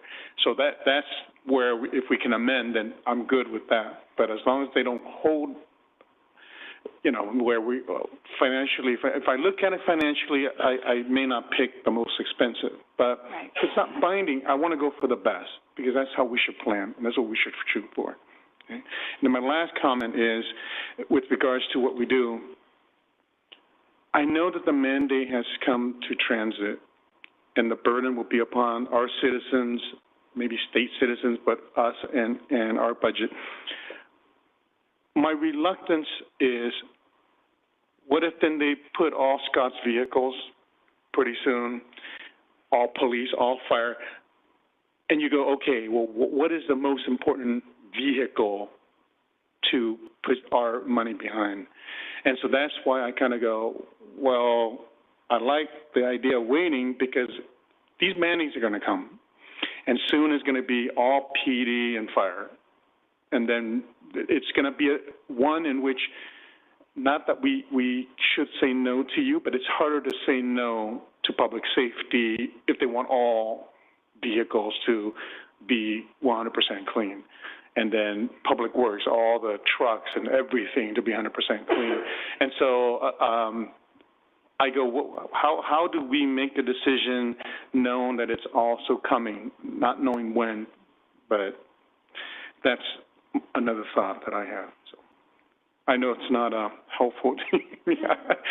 You do a great job, and so I say go for the best. Matt? So just confirming, the hybrid would be your choice to try from the vehicles, because it would give you the opportunity to see both systems and what was more efficient and what worked the best. Correct. Yeah. And do we currently have funding to purchase buses under that scenario as a pilot program? 2 or 3 or 4 that you roll out to try. That's a good question. So we have a pot of funding that we can request allocation for. It's called LC TOP, which is the Low Carbon Transit Operations Program, and it's a cap and trade pot of money. And we have 3 years. I've been rolling the money for 3 years, and we probably have enough to buy one zero-emission vehicle, just depending upon what maybe 2 battery electrics and 1 hydrogen. I'd have to go back and look at our tally. We're just getting ready to request another allocation that should put us over the top for one of those. We have a small amount. That's a better way to tell you. I have less than $1 million set aside for this type of purchase. Okay. Amy, sorry, Jay, go ahead. Just one other question. Are there any of these details as far as battery versus hydrogen and some of those things. And I also know that when it comes to like the fueling infrastructure, there's differences whether you have, you know, a panel that's on the top of the bus that goes up to the structure or from the structure that comes down, or all of those different things. Is there any of those specifications that have any impact on the current transit center that's being built as far as like dimensions of vehicles or anything like that? Are those considerations that we need to look at? And then I also had another question. Oh, on the mixed fleet concept, then we're looking at essentially doing both types of fueling infrastructures, and what's the impact there? Would we ideally be looking toward choosing one or the other down the road, and then we'd have obsolete fueling infrastructure for the one we didn't pick, or how would that all come together? So let me go back to your first question, which is, are we going to have any of the cool inductive, conductive charging? I don't see that. And Katrina can talk more to this, but it seems like agencies will do that when they're doing on-route charging. They'll have one of the overheads come over. It's called opportunity charging. They're at the end of a line. They're at their 15-minute sort of turnaround time, and they can, you know, deploy the charger on top of the bus, and then the bus gets opportunity charging. You can also do that inductively in the ground, and the driver can just go out and plug the bus in too. So I'm not sure I answered your question, but I was just curious if there were any like dimensional issues with the vehicles themselves that would make them not conducive to working with our new transit center that we've built. So if we decide to choose, if we build this new transit center, we would design it so that it would be able to accommodate whatever buses. You're talking about the one at Third and Clovis. Oh, in our current building? Yeah. Yes, that's a big consideration. And we would need to go back and outfit our current maintenance facility in a pretty significant manner. I know FACTS is doing that very exercise right now, and they've invested several $1 million in retrofitting their maintenance center to be able to accommodate the work on these buses. And then on the mixed fleet, and would we be looking to ultimately go to one or the other and then have obsolete infrastructure? Yeah, that's something that could happen. Sort of a rule of thumb in this arena for the transit operators is that we don't want to paint ourselves in the corner, so don't. If you're buying a certain kind of vehicle, you want to make sure that you don't plan so far ahead with only that type of vehicle, because you really don't know if that vehicle is going to continue to be manufactured. For one example, the case of a bus company called BYD, who made a lot of our masks during the pandemic. I don't know if you noticed, you had BYD on it. That's originally a bus manufacturer called Build Your Dreams out of China. And a lot of transit agencies purchased those vehicles using federal dollars. Well, you can't buy that type of vehicle anymore from China because of what our federal government has done. So we had a lot of transit operators who had planned for BYD buses, but that ended up not being able to get delivery of them because we weren't able to do business with that particular Chinese company. So there's a lot of things to consider when you talk about 10 or 15 years down the road, and is there a risk to having infrastructure that is no longer used? I think the answer probably is yes, probably yes. Just depending. We're still learning. Really? I am a fairly low-risk human, so I don't want to have all of anything. I think it seems way too risky. We were on a call around Measure C and school bus replacements. We're still working through school bus replacements from the 2006 measure. And one of my questions was, well, if we're not turning them over fast enough, can we use some of Measure C money to put in charging stations? And the answer is you can do that, but many of the school bus operators don't want electric buses. They don't go far enough. They don't last long enough. So I just don't think, conceptually, is this all great? Yes. Do I think it's practical? For all the reasons we've said, somebody's going to change their mind and go, oh, you know what, we were kidding about hydrogen. We really meant nuclear fuel. I don't know what they're going to say. So I guess I think when you say mixed fleet, I assume you mean battery, hydrogen, and fuel. Yeah? No. Okay, I want fuel. Okay. I want fuel, because I think there's something about get us a little bit of time. So, I mean, because I also think you talked about in a disaster, you can't have every bus that's some alternative fuel. You're going to probably need a bus that has a key and an engine that starts when you need help. So I think that thinking to me makes more sense. That's kind of where I am. So I would expand your definition of your hybrid fleet to include some clean, maybe some of the buses that are particularly polluting, if we have any of those left. But I feel like the ask isn't practical in today's, in a 10-year horizon. I just don't see it. I mean, we can't plug I don't have an electric car, but if I had one, I couldn't plug it in during the grid thing. Like, what is that? That makes no sense at all. All that to say, I think we could test out. I love being first. I want to be the best. I don't want to be that. I don't want the whole fleet to be the battery engine, whatever that stood for. I don't want to do that. That seems too risky to me. I also think there's an opportunity. I'm sorry, our friend from Clovis Community is not here tonight. Because how are we going to we want our public utilities, beloved team, to know how to do this, and I imagine they don't know how to do that today. So where does that training come from to learn how to be a technician on a hydrogen bus? So I think there's an opportunity to partner with Clovis Unified or Clovis Community College on training programs today, so we're ready in 5 years to be able to get our team converted over some of those skills. So, I mean, I think a mixed opportunity is good, but what I hear in the Measure C world, I also think Measure C funding, maybe we need to rethink how that's constructed for this sort of thing. Because even when we started Measure C, whenever that was, a lifetime ago, this didn't exist as a thing. So I think there's a chance to do some local funding as well on some of this, potentially that could help. So anyway, that would be my, I'm a little bit into let's have a couple options going at one time, including fuel. I just don't think we're there yet as a state. God loves the governor, but it's just not going to happen, I don't think.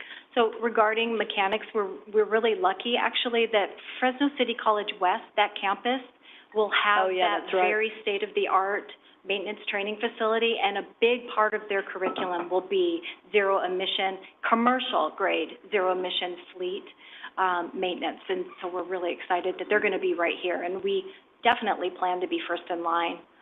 No, I think I forgot about that. That is great. Well, I also think Matt's point is right. I mean, what about police, or maybe it's yours? What about fire? Somehow we got to weave this all together. Everyone can't be clean on the same day, because we don't have $40 million. We need another wastewater plant.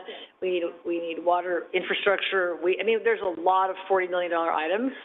So somehow we're going to have to weave this together in a way that is sustainable for our city, so we don't go out of business trying to get 75 clean buses. And I don't know if this helps, but it's the perspective I think about, that this presentation really is the first and what will be the many, many steps. Like, this is a 15-year project. I tell my staff, who's much younger than me, that I'm going to start it and then you're going to finish it, right? I'm going to tap out here and you're going to continue to work on this project. So we're at I call it the wild, wild west. This is the very, very early stages of what this will look like for the state and for transit. So these decisions are tough.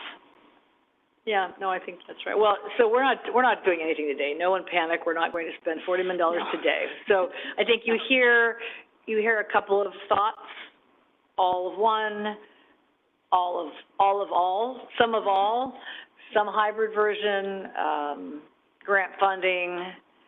So I guess I don't know if that's helpful. No, I really need you to tell me what choice, so I can write my rollout plan, and then we can continue this conversation. Well, so I think my comment to the council is, which plan prepares us for the state funding that's going to come? And that's my recommendation to you. Because it's not what we're going to do, because whatever it is, it's not binding yet. But we need to have a plan that will be the most competitive, because funding's going to come. It may be 10 years, maybe 15 years, but we need that. And so that's why I challenge you. Which one is it? Because I say 4's out for me. 4's out, because that's thinking just practical and not thinking for the future. So we have to do either a mix, fuel cell or electric. And you kind of help us go, this will be the best one, because it will prepare us to be first and to be competitive should all those funds come. Practically, I agree with Councilmember Bessinger and Mayor that we can't. you know, because looking at the money, our duty is to really be you know, good with our funds. But I say this is not there yet. It's time to put out the best, so that way you lay out your plan for us to be zero emissions.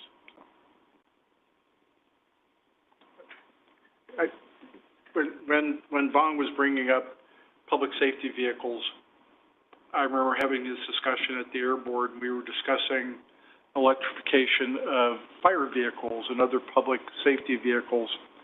And it's fanciful for our state government, or even our federal government coming soon, to say we're going to get away from all fossil fuel vehicles. If you send a fire engine up to Northern California into the Del Norte County, and it's an electric vehicle, it's going to take them 3 or 4 days to get there. And then how you getting them back, because there isn't a charging infrastructure out in the middle of a forest on fire. That's why I get frustrated with this.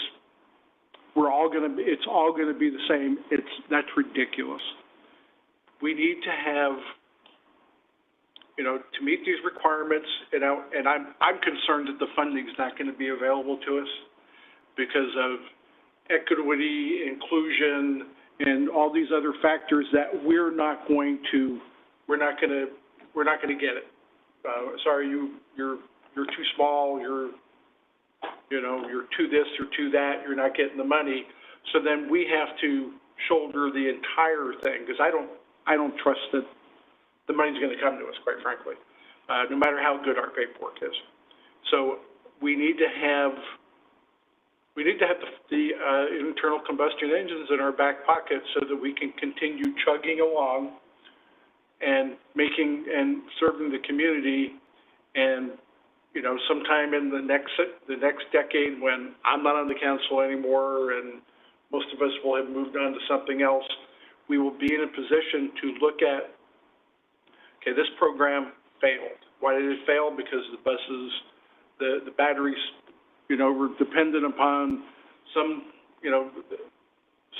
lithium thing from another nation that we weren't able to get. But we'll be able to look at maybe the 3rd or 4th generation and make it work. So we need to we submit the plan, it's non-binding, we replace our really high mileage vehicles now, or as quickly as we can, and then we reshuffle the deck in 28, 29, excuse me, 28, 29, I'd think about that. And then we readjust, because I just don't think the money's going to be there, and I don't think that the technology is going to be there, especially for hydrogen. 9:15, Amy. I think you have to take what you have here. I think the rollout plan, I mean, I think it's a hybrid plan with, I think, what Drew described as some reserve of regular engines. I mean, but I think the question is what kind of place we want to live in 50 years. That's what we're trying to create, right? So maybe it is the place. I mean, I think Vong's questions are quite provocative. Maybe we don't even want the transit system we have today. Maybe we want 80 Ubers that look like a flag and they drive around Clovis to take her. I mean, I don't know. So I think that's a longer term question, but that actually is the right question. In the interim, we want to make sure we are compliant and clean and efficient and safe and all of that. So I think it sounds like it's hybrid. I know you're not interested in the IC, how do you say it, ICE, or do you say ICE? What do you say? The combustion engine. Internal combustion. Okay, but I mean, those, I'm kind of interested in those. I think Drew's got to have some of those. It is fanciful. It's a great word. So I think the rollout plan, if you can craft it based on that, I think Mayor, that's as close as we're going to get you tonight. Could I ask a question, please? No. I just want to make sure that she has clear direction, and I'm just jotting down notes, but it sounds like Drew and yourself are supporting some sort of mixed, most likely electric and internal combustion engine. Vong is looking at the battery electric, the $41 million. Or you. I'm saying get out of. Yeah. Okay. And then I just wanted to clarify the two with Diane and Matt. Of those two choices, which would you support? So I would craft a rollout plan, like Vong was saying, that is like the most amazing one that all the grant writers would want to be on board with and we'd get all the money for, but at the same time be buying all the ICE buses in the meantime. No, so I guess that is more seriously the hybrid style model, but really being mindful of the fact that we will cease to operate without ICE buses, very likely sooner rather than later. But in terms of the CARB rollout, I think, yeah, the mixed hybrid concept, if that's what you feel, you know, is really best knowing the internals of the department and everything. Does that help? Amy, good question with regards to internal combustion only. If we go internal combustion only, do we still have to, at 26, have 25% EV? Right? So we can't be 100%. So 26, we're going to have to buy 25% if we buy. Right, so that regulation only applies to when we're purchasing. So in January 1st, 2026, if I make a bus purchase and I purchase, let's say, 4 vehicles, one of those has to be zero emission. Okay. Starting in 2029, they all 100%. would have to be zero emission. Okay. Yeah. So in other words, they're going to force, your hand will be forced no matter what, even if we choose option 4. That's the way I understand it. Yes, we are going to convert, whether it be now or later, but we are going to go zero emission under the ICT rule. Sorry, I took your Well, let me just, the idea behind number 4 of just buying as many ICE buses as we can is to mean that between 2026 and 2029 or beyond, we have to buy no buses. And so we're just really giving ourselves more time to even have to consider which type of electric bus we want to do, correct? Yes, so let's say I purchase vehicles now, I'll get them in, 2024 sometime, late 2024, potentially 25. They're in service for 10 years. We then have a very long time to figure out what we're doing next.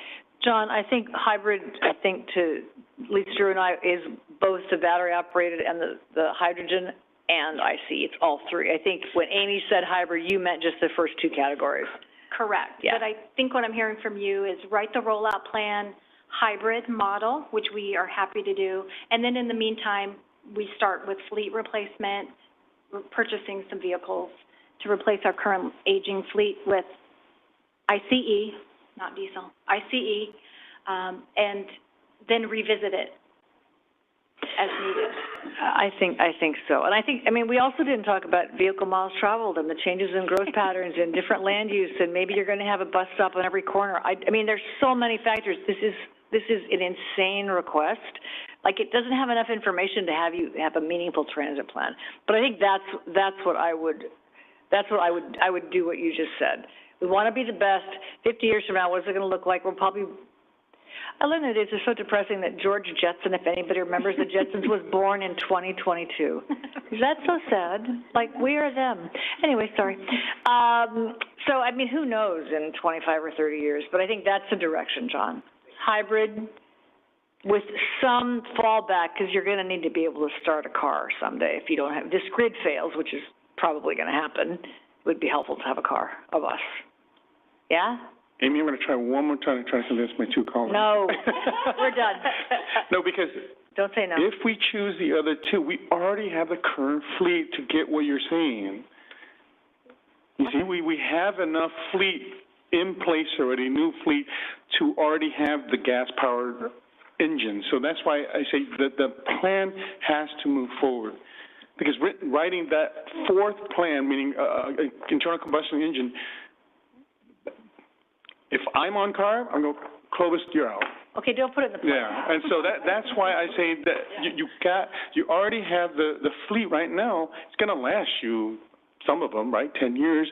And so, longer. Yeah, so that's why, in other words, there's no point in getting 4 because the ones above allows us to move forward. That's all. So I don't know if that convinces you, but. Well, no, I think that's fair. Unless we could buy them now outside the plan. We are way over our head here. But I think, we're not saying build a plan around cars or buses with combustion engines, but I think if there's a purchase to be made in the next couple of years, we should buy them now, just separate from CARB. They don't need to know we're buying anything else. That's none of their business. No, we don't, it's not, but I think hybrid is good, and then let's see what happens. I think that, but our transit plan has to include some internal combustion engines, just in practical matter, it has to do that. So, but you can do the rollout plan in your hybrid and call it a day. Yep. We'll include it, so I think I understand what you want. This will then come back to you, you'll see it, there'll be a resolution attached. That has to go with the plan when it's submitted, so this will come back to you one more time. I can't hardly wait. Me Should be earlier next time in the meeting. This is way too late to be doing internal combustion, blah, blah, blah. Amy, thank you for all your work. Thank you for loving transit. Yeah, you're Super welcome. awesome that people love transit. Thanks. All right, does that help, John? No, it didn't. Okay, we're gonna take a break here in just a second. City manager comments. It is way past my bedtime. Update on Founder's Day. We're having a birthday, we hear. Real quickly, I got a couple things to cover. One is gonna be that, my wife sent this to me yesterday, and I really liked it. It's gonna be, if you follow Old Town Clovis on Instagram, it's gonna be Troop 60 putting flags around Old Town on President's Day yesterday. She thought it was a nice, picture, and it represents, what our Old Town is. That's nice. And then, next slide, please. With that, I'd like to turn it over to, Carrie Cha to give us an update on the Founder's Day, which is next Monday. Thanks, John. Good evening, Mayor, members of the council.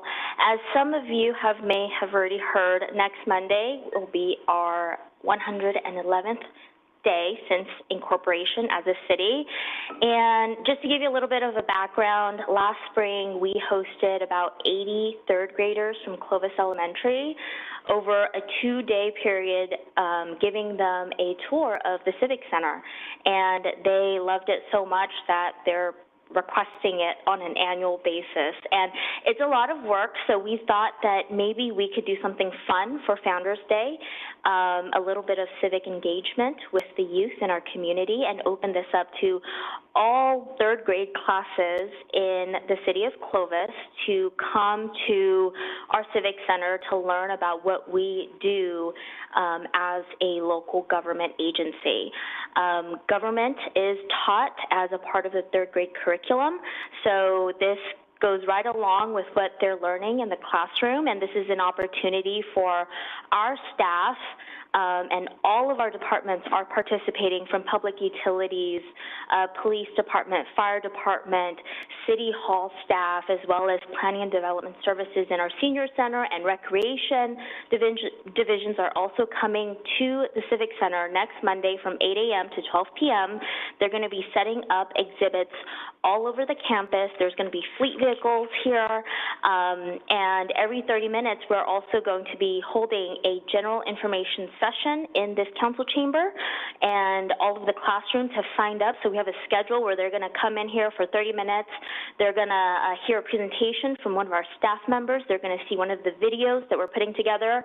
At the beginning of this meeting, you all participated in a small portion of that video that's going to be on social media, as well as played for the students when they're in here hearing the general information session.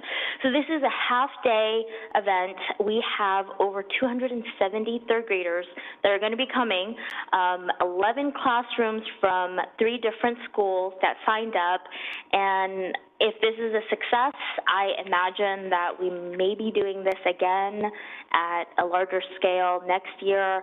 Founder's Day for us does switch from, weekdays to weekends, so we don't know what that's going to look like, but this is the first year we're doing it. We're super excited. We have every department on board and so many staff participating. It'll be a really fun morning of civic engagement, and I think that we did give an invitation to all of our council members. So if you have some time, stop by City Hall next Monday between 8 and 12, and you can have an opportunity to speak at one of the general sessions, or just go around the campus and check out what our staff are doing with their booths and their activities, and engage with the students as they're here. Super great. Super great. Well done. Well done. Does it come with T-shirts or anything? I believe Amy's team, they are giving away some T-shirts. So we have lots of cool swag that every division it's like a competition. Everyone wants to up each other on what they're giving away and what they're doing. Well, you already have squishy trash trucks. You're already ahead. Yeah, public utilities, fire, police, and community services, That's great. they put on some pretty great activities and booths, so it'll be a lot of fun. Thank you so much for all that you've done. Super great, really great. Carrie, you always do a great job when you bring the city, whether it's to the Asian, to the African American, all those events. You collaborate very well. My only comment for next year is there has to be a history of us, meaning past mayors, past city managers, past directors, so the people recognize, oh, I know that last name. I know that last name. Oh, that's why this school is that name. And we have to include ourselves because we have to share about the people who came before as part of what we do, because we're telling them what we do, but here's the chiefs, Basco, who is now a council member before. And so that way people, realize that, look how rich, the people are. So. Can we get little Clovis flags to wave? I think that would be kind of... That's a great idea. We are considering that for future events. Very good. Thank you. And hooray, Clovis flag. Yay. Okay, sorry. Oh, hooray. Yes, no, definitely. It's a good idea. Did the mayor's legacy luncheon retire? Speaking of people that came before us? Yes, if you recall, but it certainly wasn't done during the pandemic, and the 5 years prior to that, attendance significantly declined to a point where we might have had one or two members that were not on the city council that were former mayors that attended. That's because they're getting older. We all are. What? We all are. All right. Well, I thought that was fun. That was fun to bring back old council members too in that way. So, okay. All right. That sounds like fun. Nice job, Carrie. Excellent. Okay. Council comments. Matt. I don't really have anything other than the water board meeting for this Thursday got canceled. There wasn't enough to talk about. No actionable items. Nice. Those are always good. Diane. Last week, I participated in a Zoom deal with Cal Cities, is that what it is now, Cal Cities, on homelessness, and I know Chad was on that as well. And I was really encouraged because there were such a variety of cities and, towns and different issues and people coming together to talk about some of the challenges that they have with that issue. And I know that it's pervasive throughout the state, and I know that it is an issue here for Clovis as well, for our neighborhoods and our businesses.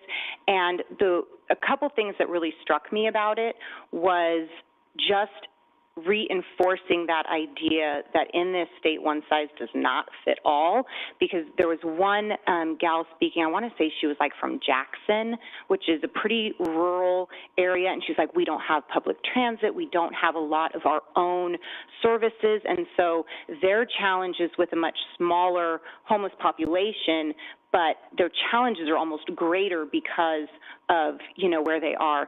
But the second thing that I really took away from that was this idea that if we have a coalition, through Cal Cities or whatever it might be, of these other areas that are also recognizing the problem with the types of mandates that are coming from the state not fitting and working for all these different areas, that there has to be some kind of power in numbers of, us all kind of working together to be able to kind of push back on some of those things that are really unworkable for us. And as we all struggle with the erosion of local control in so many areas, I would like to think that we all have the same issues, but we have different challenges within those issues and different needs to respond to those.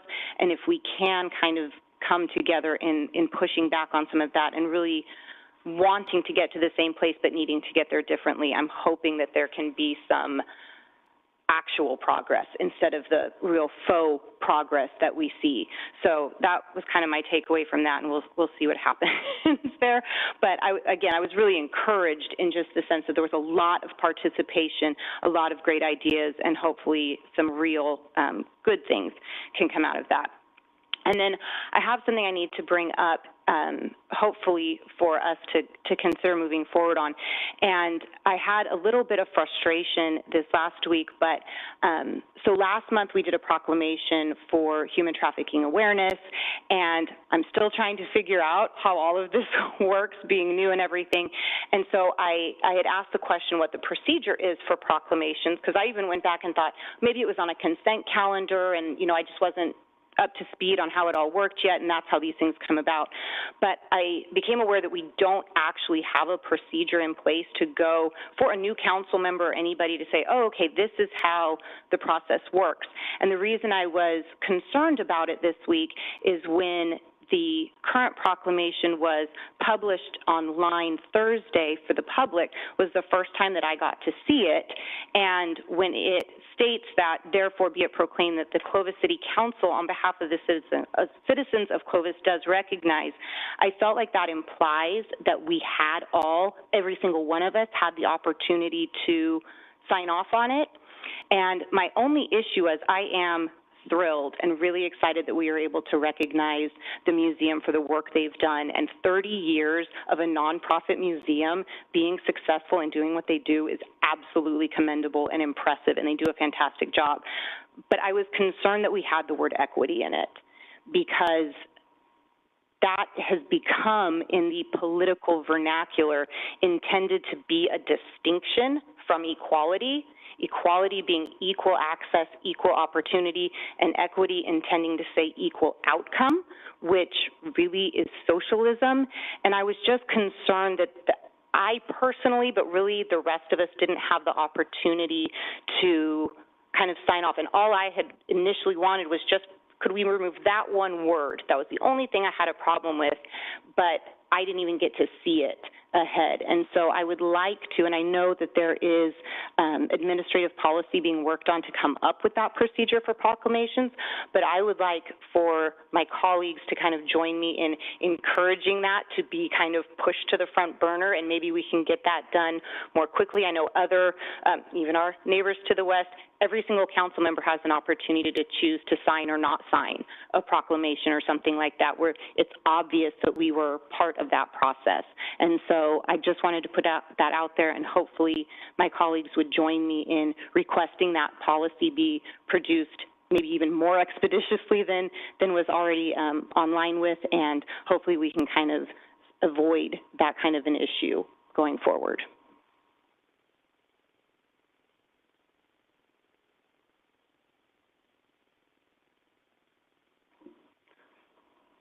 Well, Mayor, my understanding is that a lot of times they provide the language, and this is stating that the museum stands for that. And so I'm trying to understand, there are things I will object to, but, you know, we're recognizing, we'll just say Armenian genocide, we're recognizing, and sometimes those organizations will do work, so that's why they're listing it in. So that's why I don't take it that I'm 100% on everything that is listed, but I recognize that that organization does something great in whatever the field. That's what but that's too specific to this. But right. Your general I do idea, I like it though. I did go to the museum's website just to see if it was something verbatim, and the mission statement they have on their website does not have that word included. And so that was part of it too, is just as far as the procedure and my concern that I didn't have an opportunity to even voice that concern until it had already been published. And so that was more the issue of the procedure and process more than specifically that. But it was that singular word that caught my attention and caused me concern. Well, I mean, staff is working on a kind of an algorithm, and how do we get there? How do we do it? I think what I would say, I don't like people to say this. For 40 years, these proclamations have gone this way. I am not interested in people. Your name isn't on it. Right. So if people aren't interested in, it could just be we on behalf of the citizens of Clovis, we offer this proclamation. So we don't each sign the proclamation. So there's that.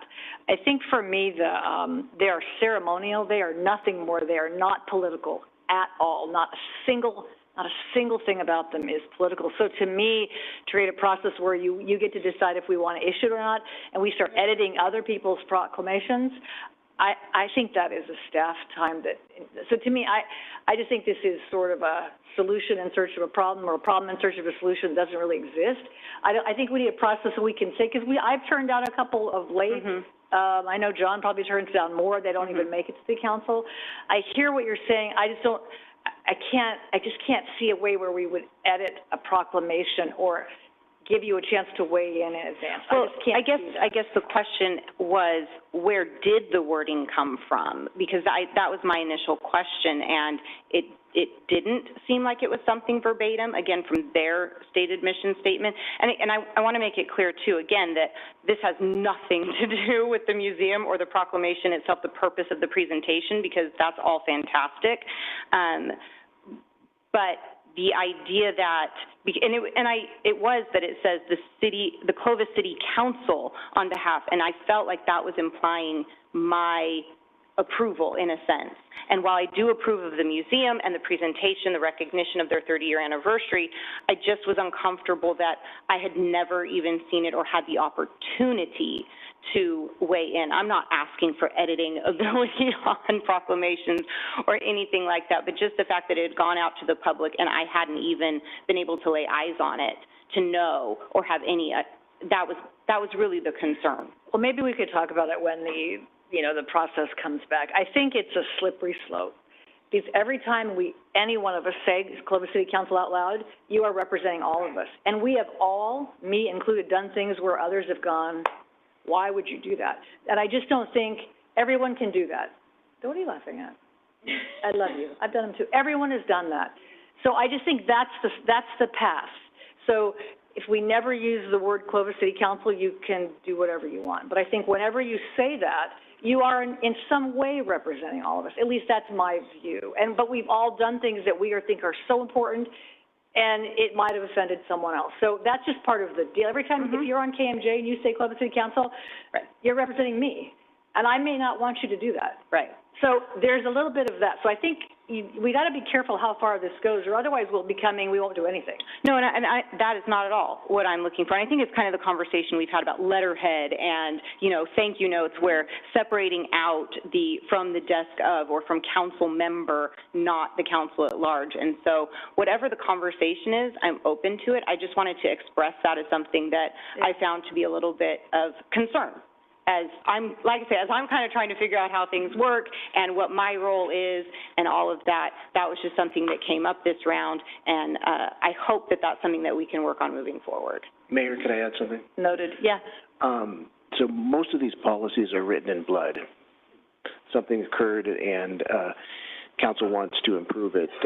Actually had Carrie take a look into it today on how the city of Fresno does their proclamations. And in the case of the similar proclamation that they did for the museum, it's sponsored by an individual council member, in this case Nelson Esparza. And so there's ways that we can even rework the wording of, since it's signed by a single mayor, we can reword it and take a look at it. But we are working on a policy.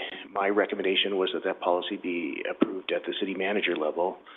But we can take a look at it and provide feedback to council and some recommendations on changes that we could possibly make to rectify this in the future. I personally don't think it's a problem to solve, but that's just my view. I've always understood it as a discretion of the mayor. That when you serve, it was the same way when Bob. So in other words, if I had an organization, a group I wanted, and they requested, I would email the mayor and say, hey, this group wants this, is it okay? And it becomes where, do we want to do it here, or do you just want to do something personal where you take and you go to the organization? And so, and the mayor can, I don't think we don't want to get into world politics, whatever it is. And if the mayor rejected, I then understood that I have the right to come before the entire council, now in council comments, and request to try to get 3 of us to go, I still want this resolution. That's how I understood the process. And so if I'm incorrect in that, then maybe you are correct. The only thing else I would point out would be that you've personally done letters of recognition or proclamations with your signature. Yeah, so it's from the desk of. So it's not from the city council. So there's other ways to slice it. And I think, I mean, in my experience, I don't think the mayor has ever rejected a proclamation. If somebody wants to, I mean, the only one I've rejected recently, it just didn't quite fit anything. It was like a for-profit, no. So, but I mean, it's not anything that I've ever done in 20-some years. So I think we can get the policy cleaned up. But I'm just one person. I'm not interested in that conversation. I think it's energy not worth spending. But, I mean, and if you don't like the word, so you express that you don't like the word, then what do we do? Do you opt out? Do you step out of the room while we give it to the museum because you didn't like the word?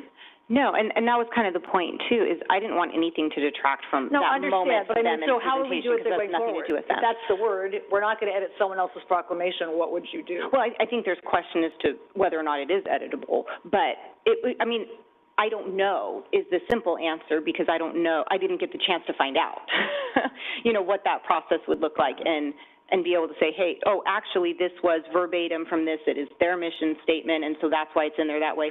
Then I would, okay, that's what it is. It wasn't that the city council of Clovis was using that word or interjecting that word. It was a different thing. So it was something that I never even got to get to the point of figuring that out because of how it came about. Anything else? So, okay, noted. We'll just work on the staff process and we can take a look at it when it comes back. Yes, thank you. Yeah, okay. I've lost track. Is that all for council comments? We have regionally, and this could be statewide too, but I think we have a healthcare crisis coming our way. Anthem, Blue Cross, and community hospitals are at an impasse. I've gotten letters, I'm sure that if you haven't, you've gotten them too, basically saying if you have a provider who's affiliated with the hospital, with community anymore, you're not going to them. And we had Madera Hospital shut down, so now all the prisoners from Chowchilla are being brought here to our region. Are some of them going to go to St. Agnes? I have no idea what they have, but if we are all being funneled, our citizens and our employees are being funneled to St. Agnes only, then you're going to have people going, okay, I'm going to make healthcare decisions based on my economics, my ability to see a doctor. I think people could die. And I think that we need to send, as council, a very strongly worded message to them, both community hospitals and Anthem, telling them to get their crap together, because I think that people are going to die. And then we individually make phone calls to the players if we can find out who we can speak to at Anthem. But I see this as, I don't know if this is gamesmanship between everybody trying to get a better negotiated deal or not, but people are going to die because they're going to say, I'm not going to go to St. Agnes because there's too many people there. And that's when people die. So I think we need to come up with a letter, send it, and then lobby on our own with the people to get it done. And I realize two of you are. I would say that would be not either Vaughn nor myself.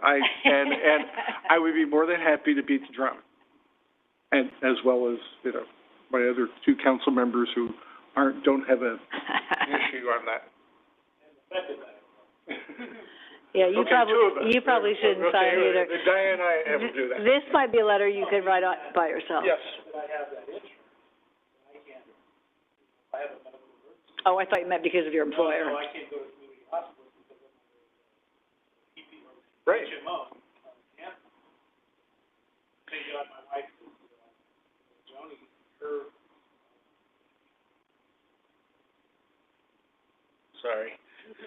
with Joni and her health care, with the, already being in the cancer program, that hasn't been an issue, with the cancer center stuff. But, I'm already hearing about it from other people too, that, they can't go to the emergency rooms, right, in Clovis, and because of their health care, so now St. Agnes is overrun, and, you know, I was talking to somebody from Madera the other day too, and they were saying it's horrible, you know. They're bringing people into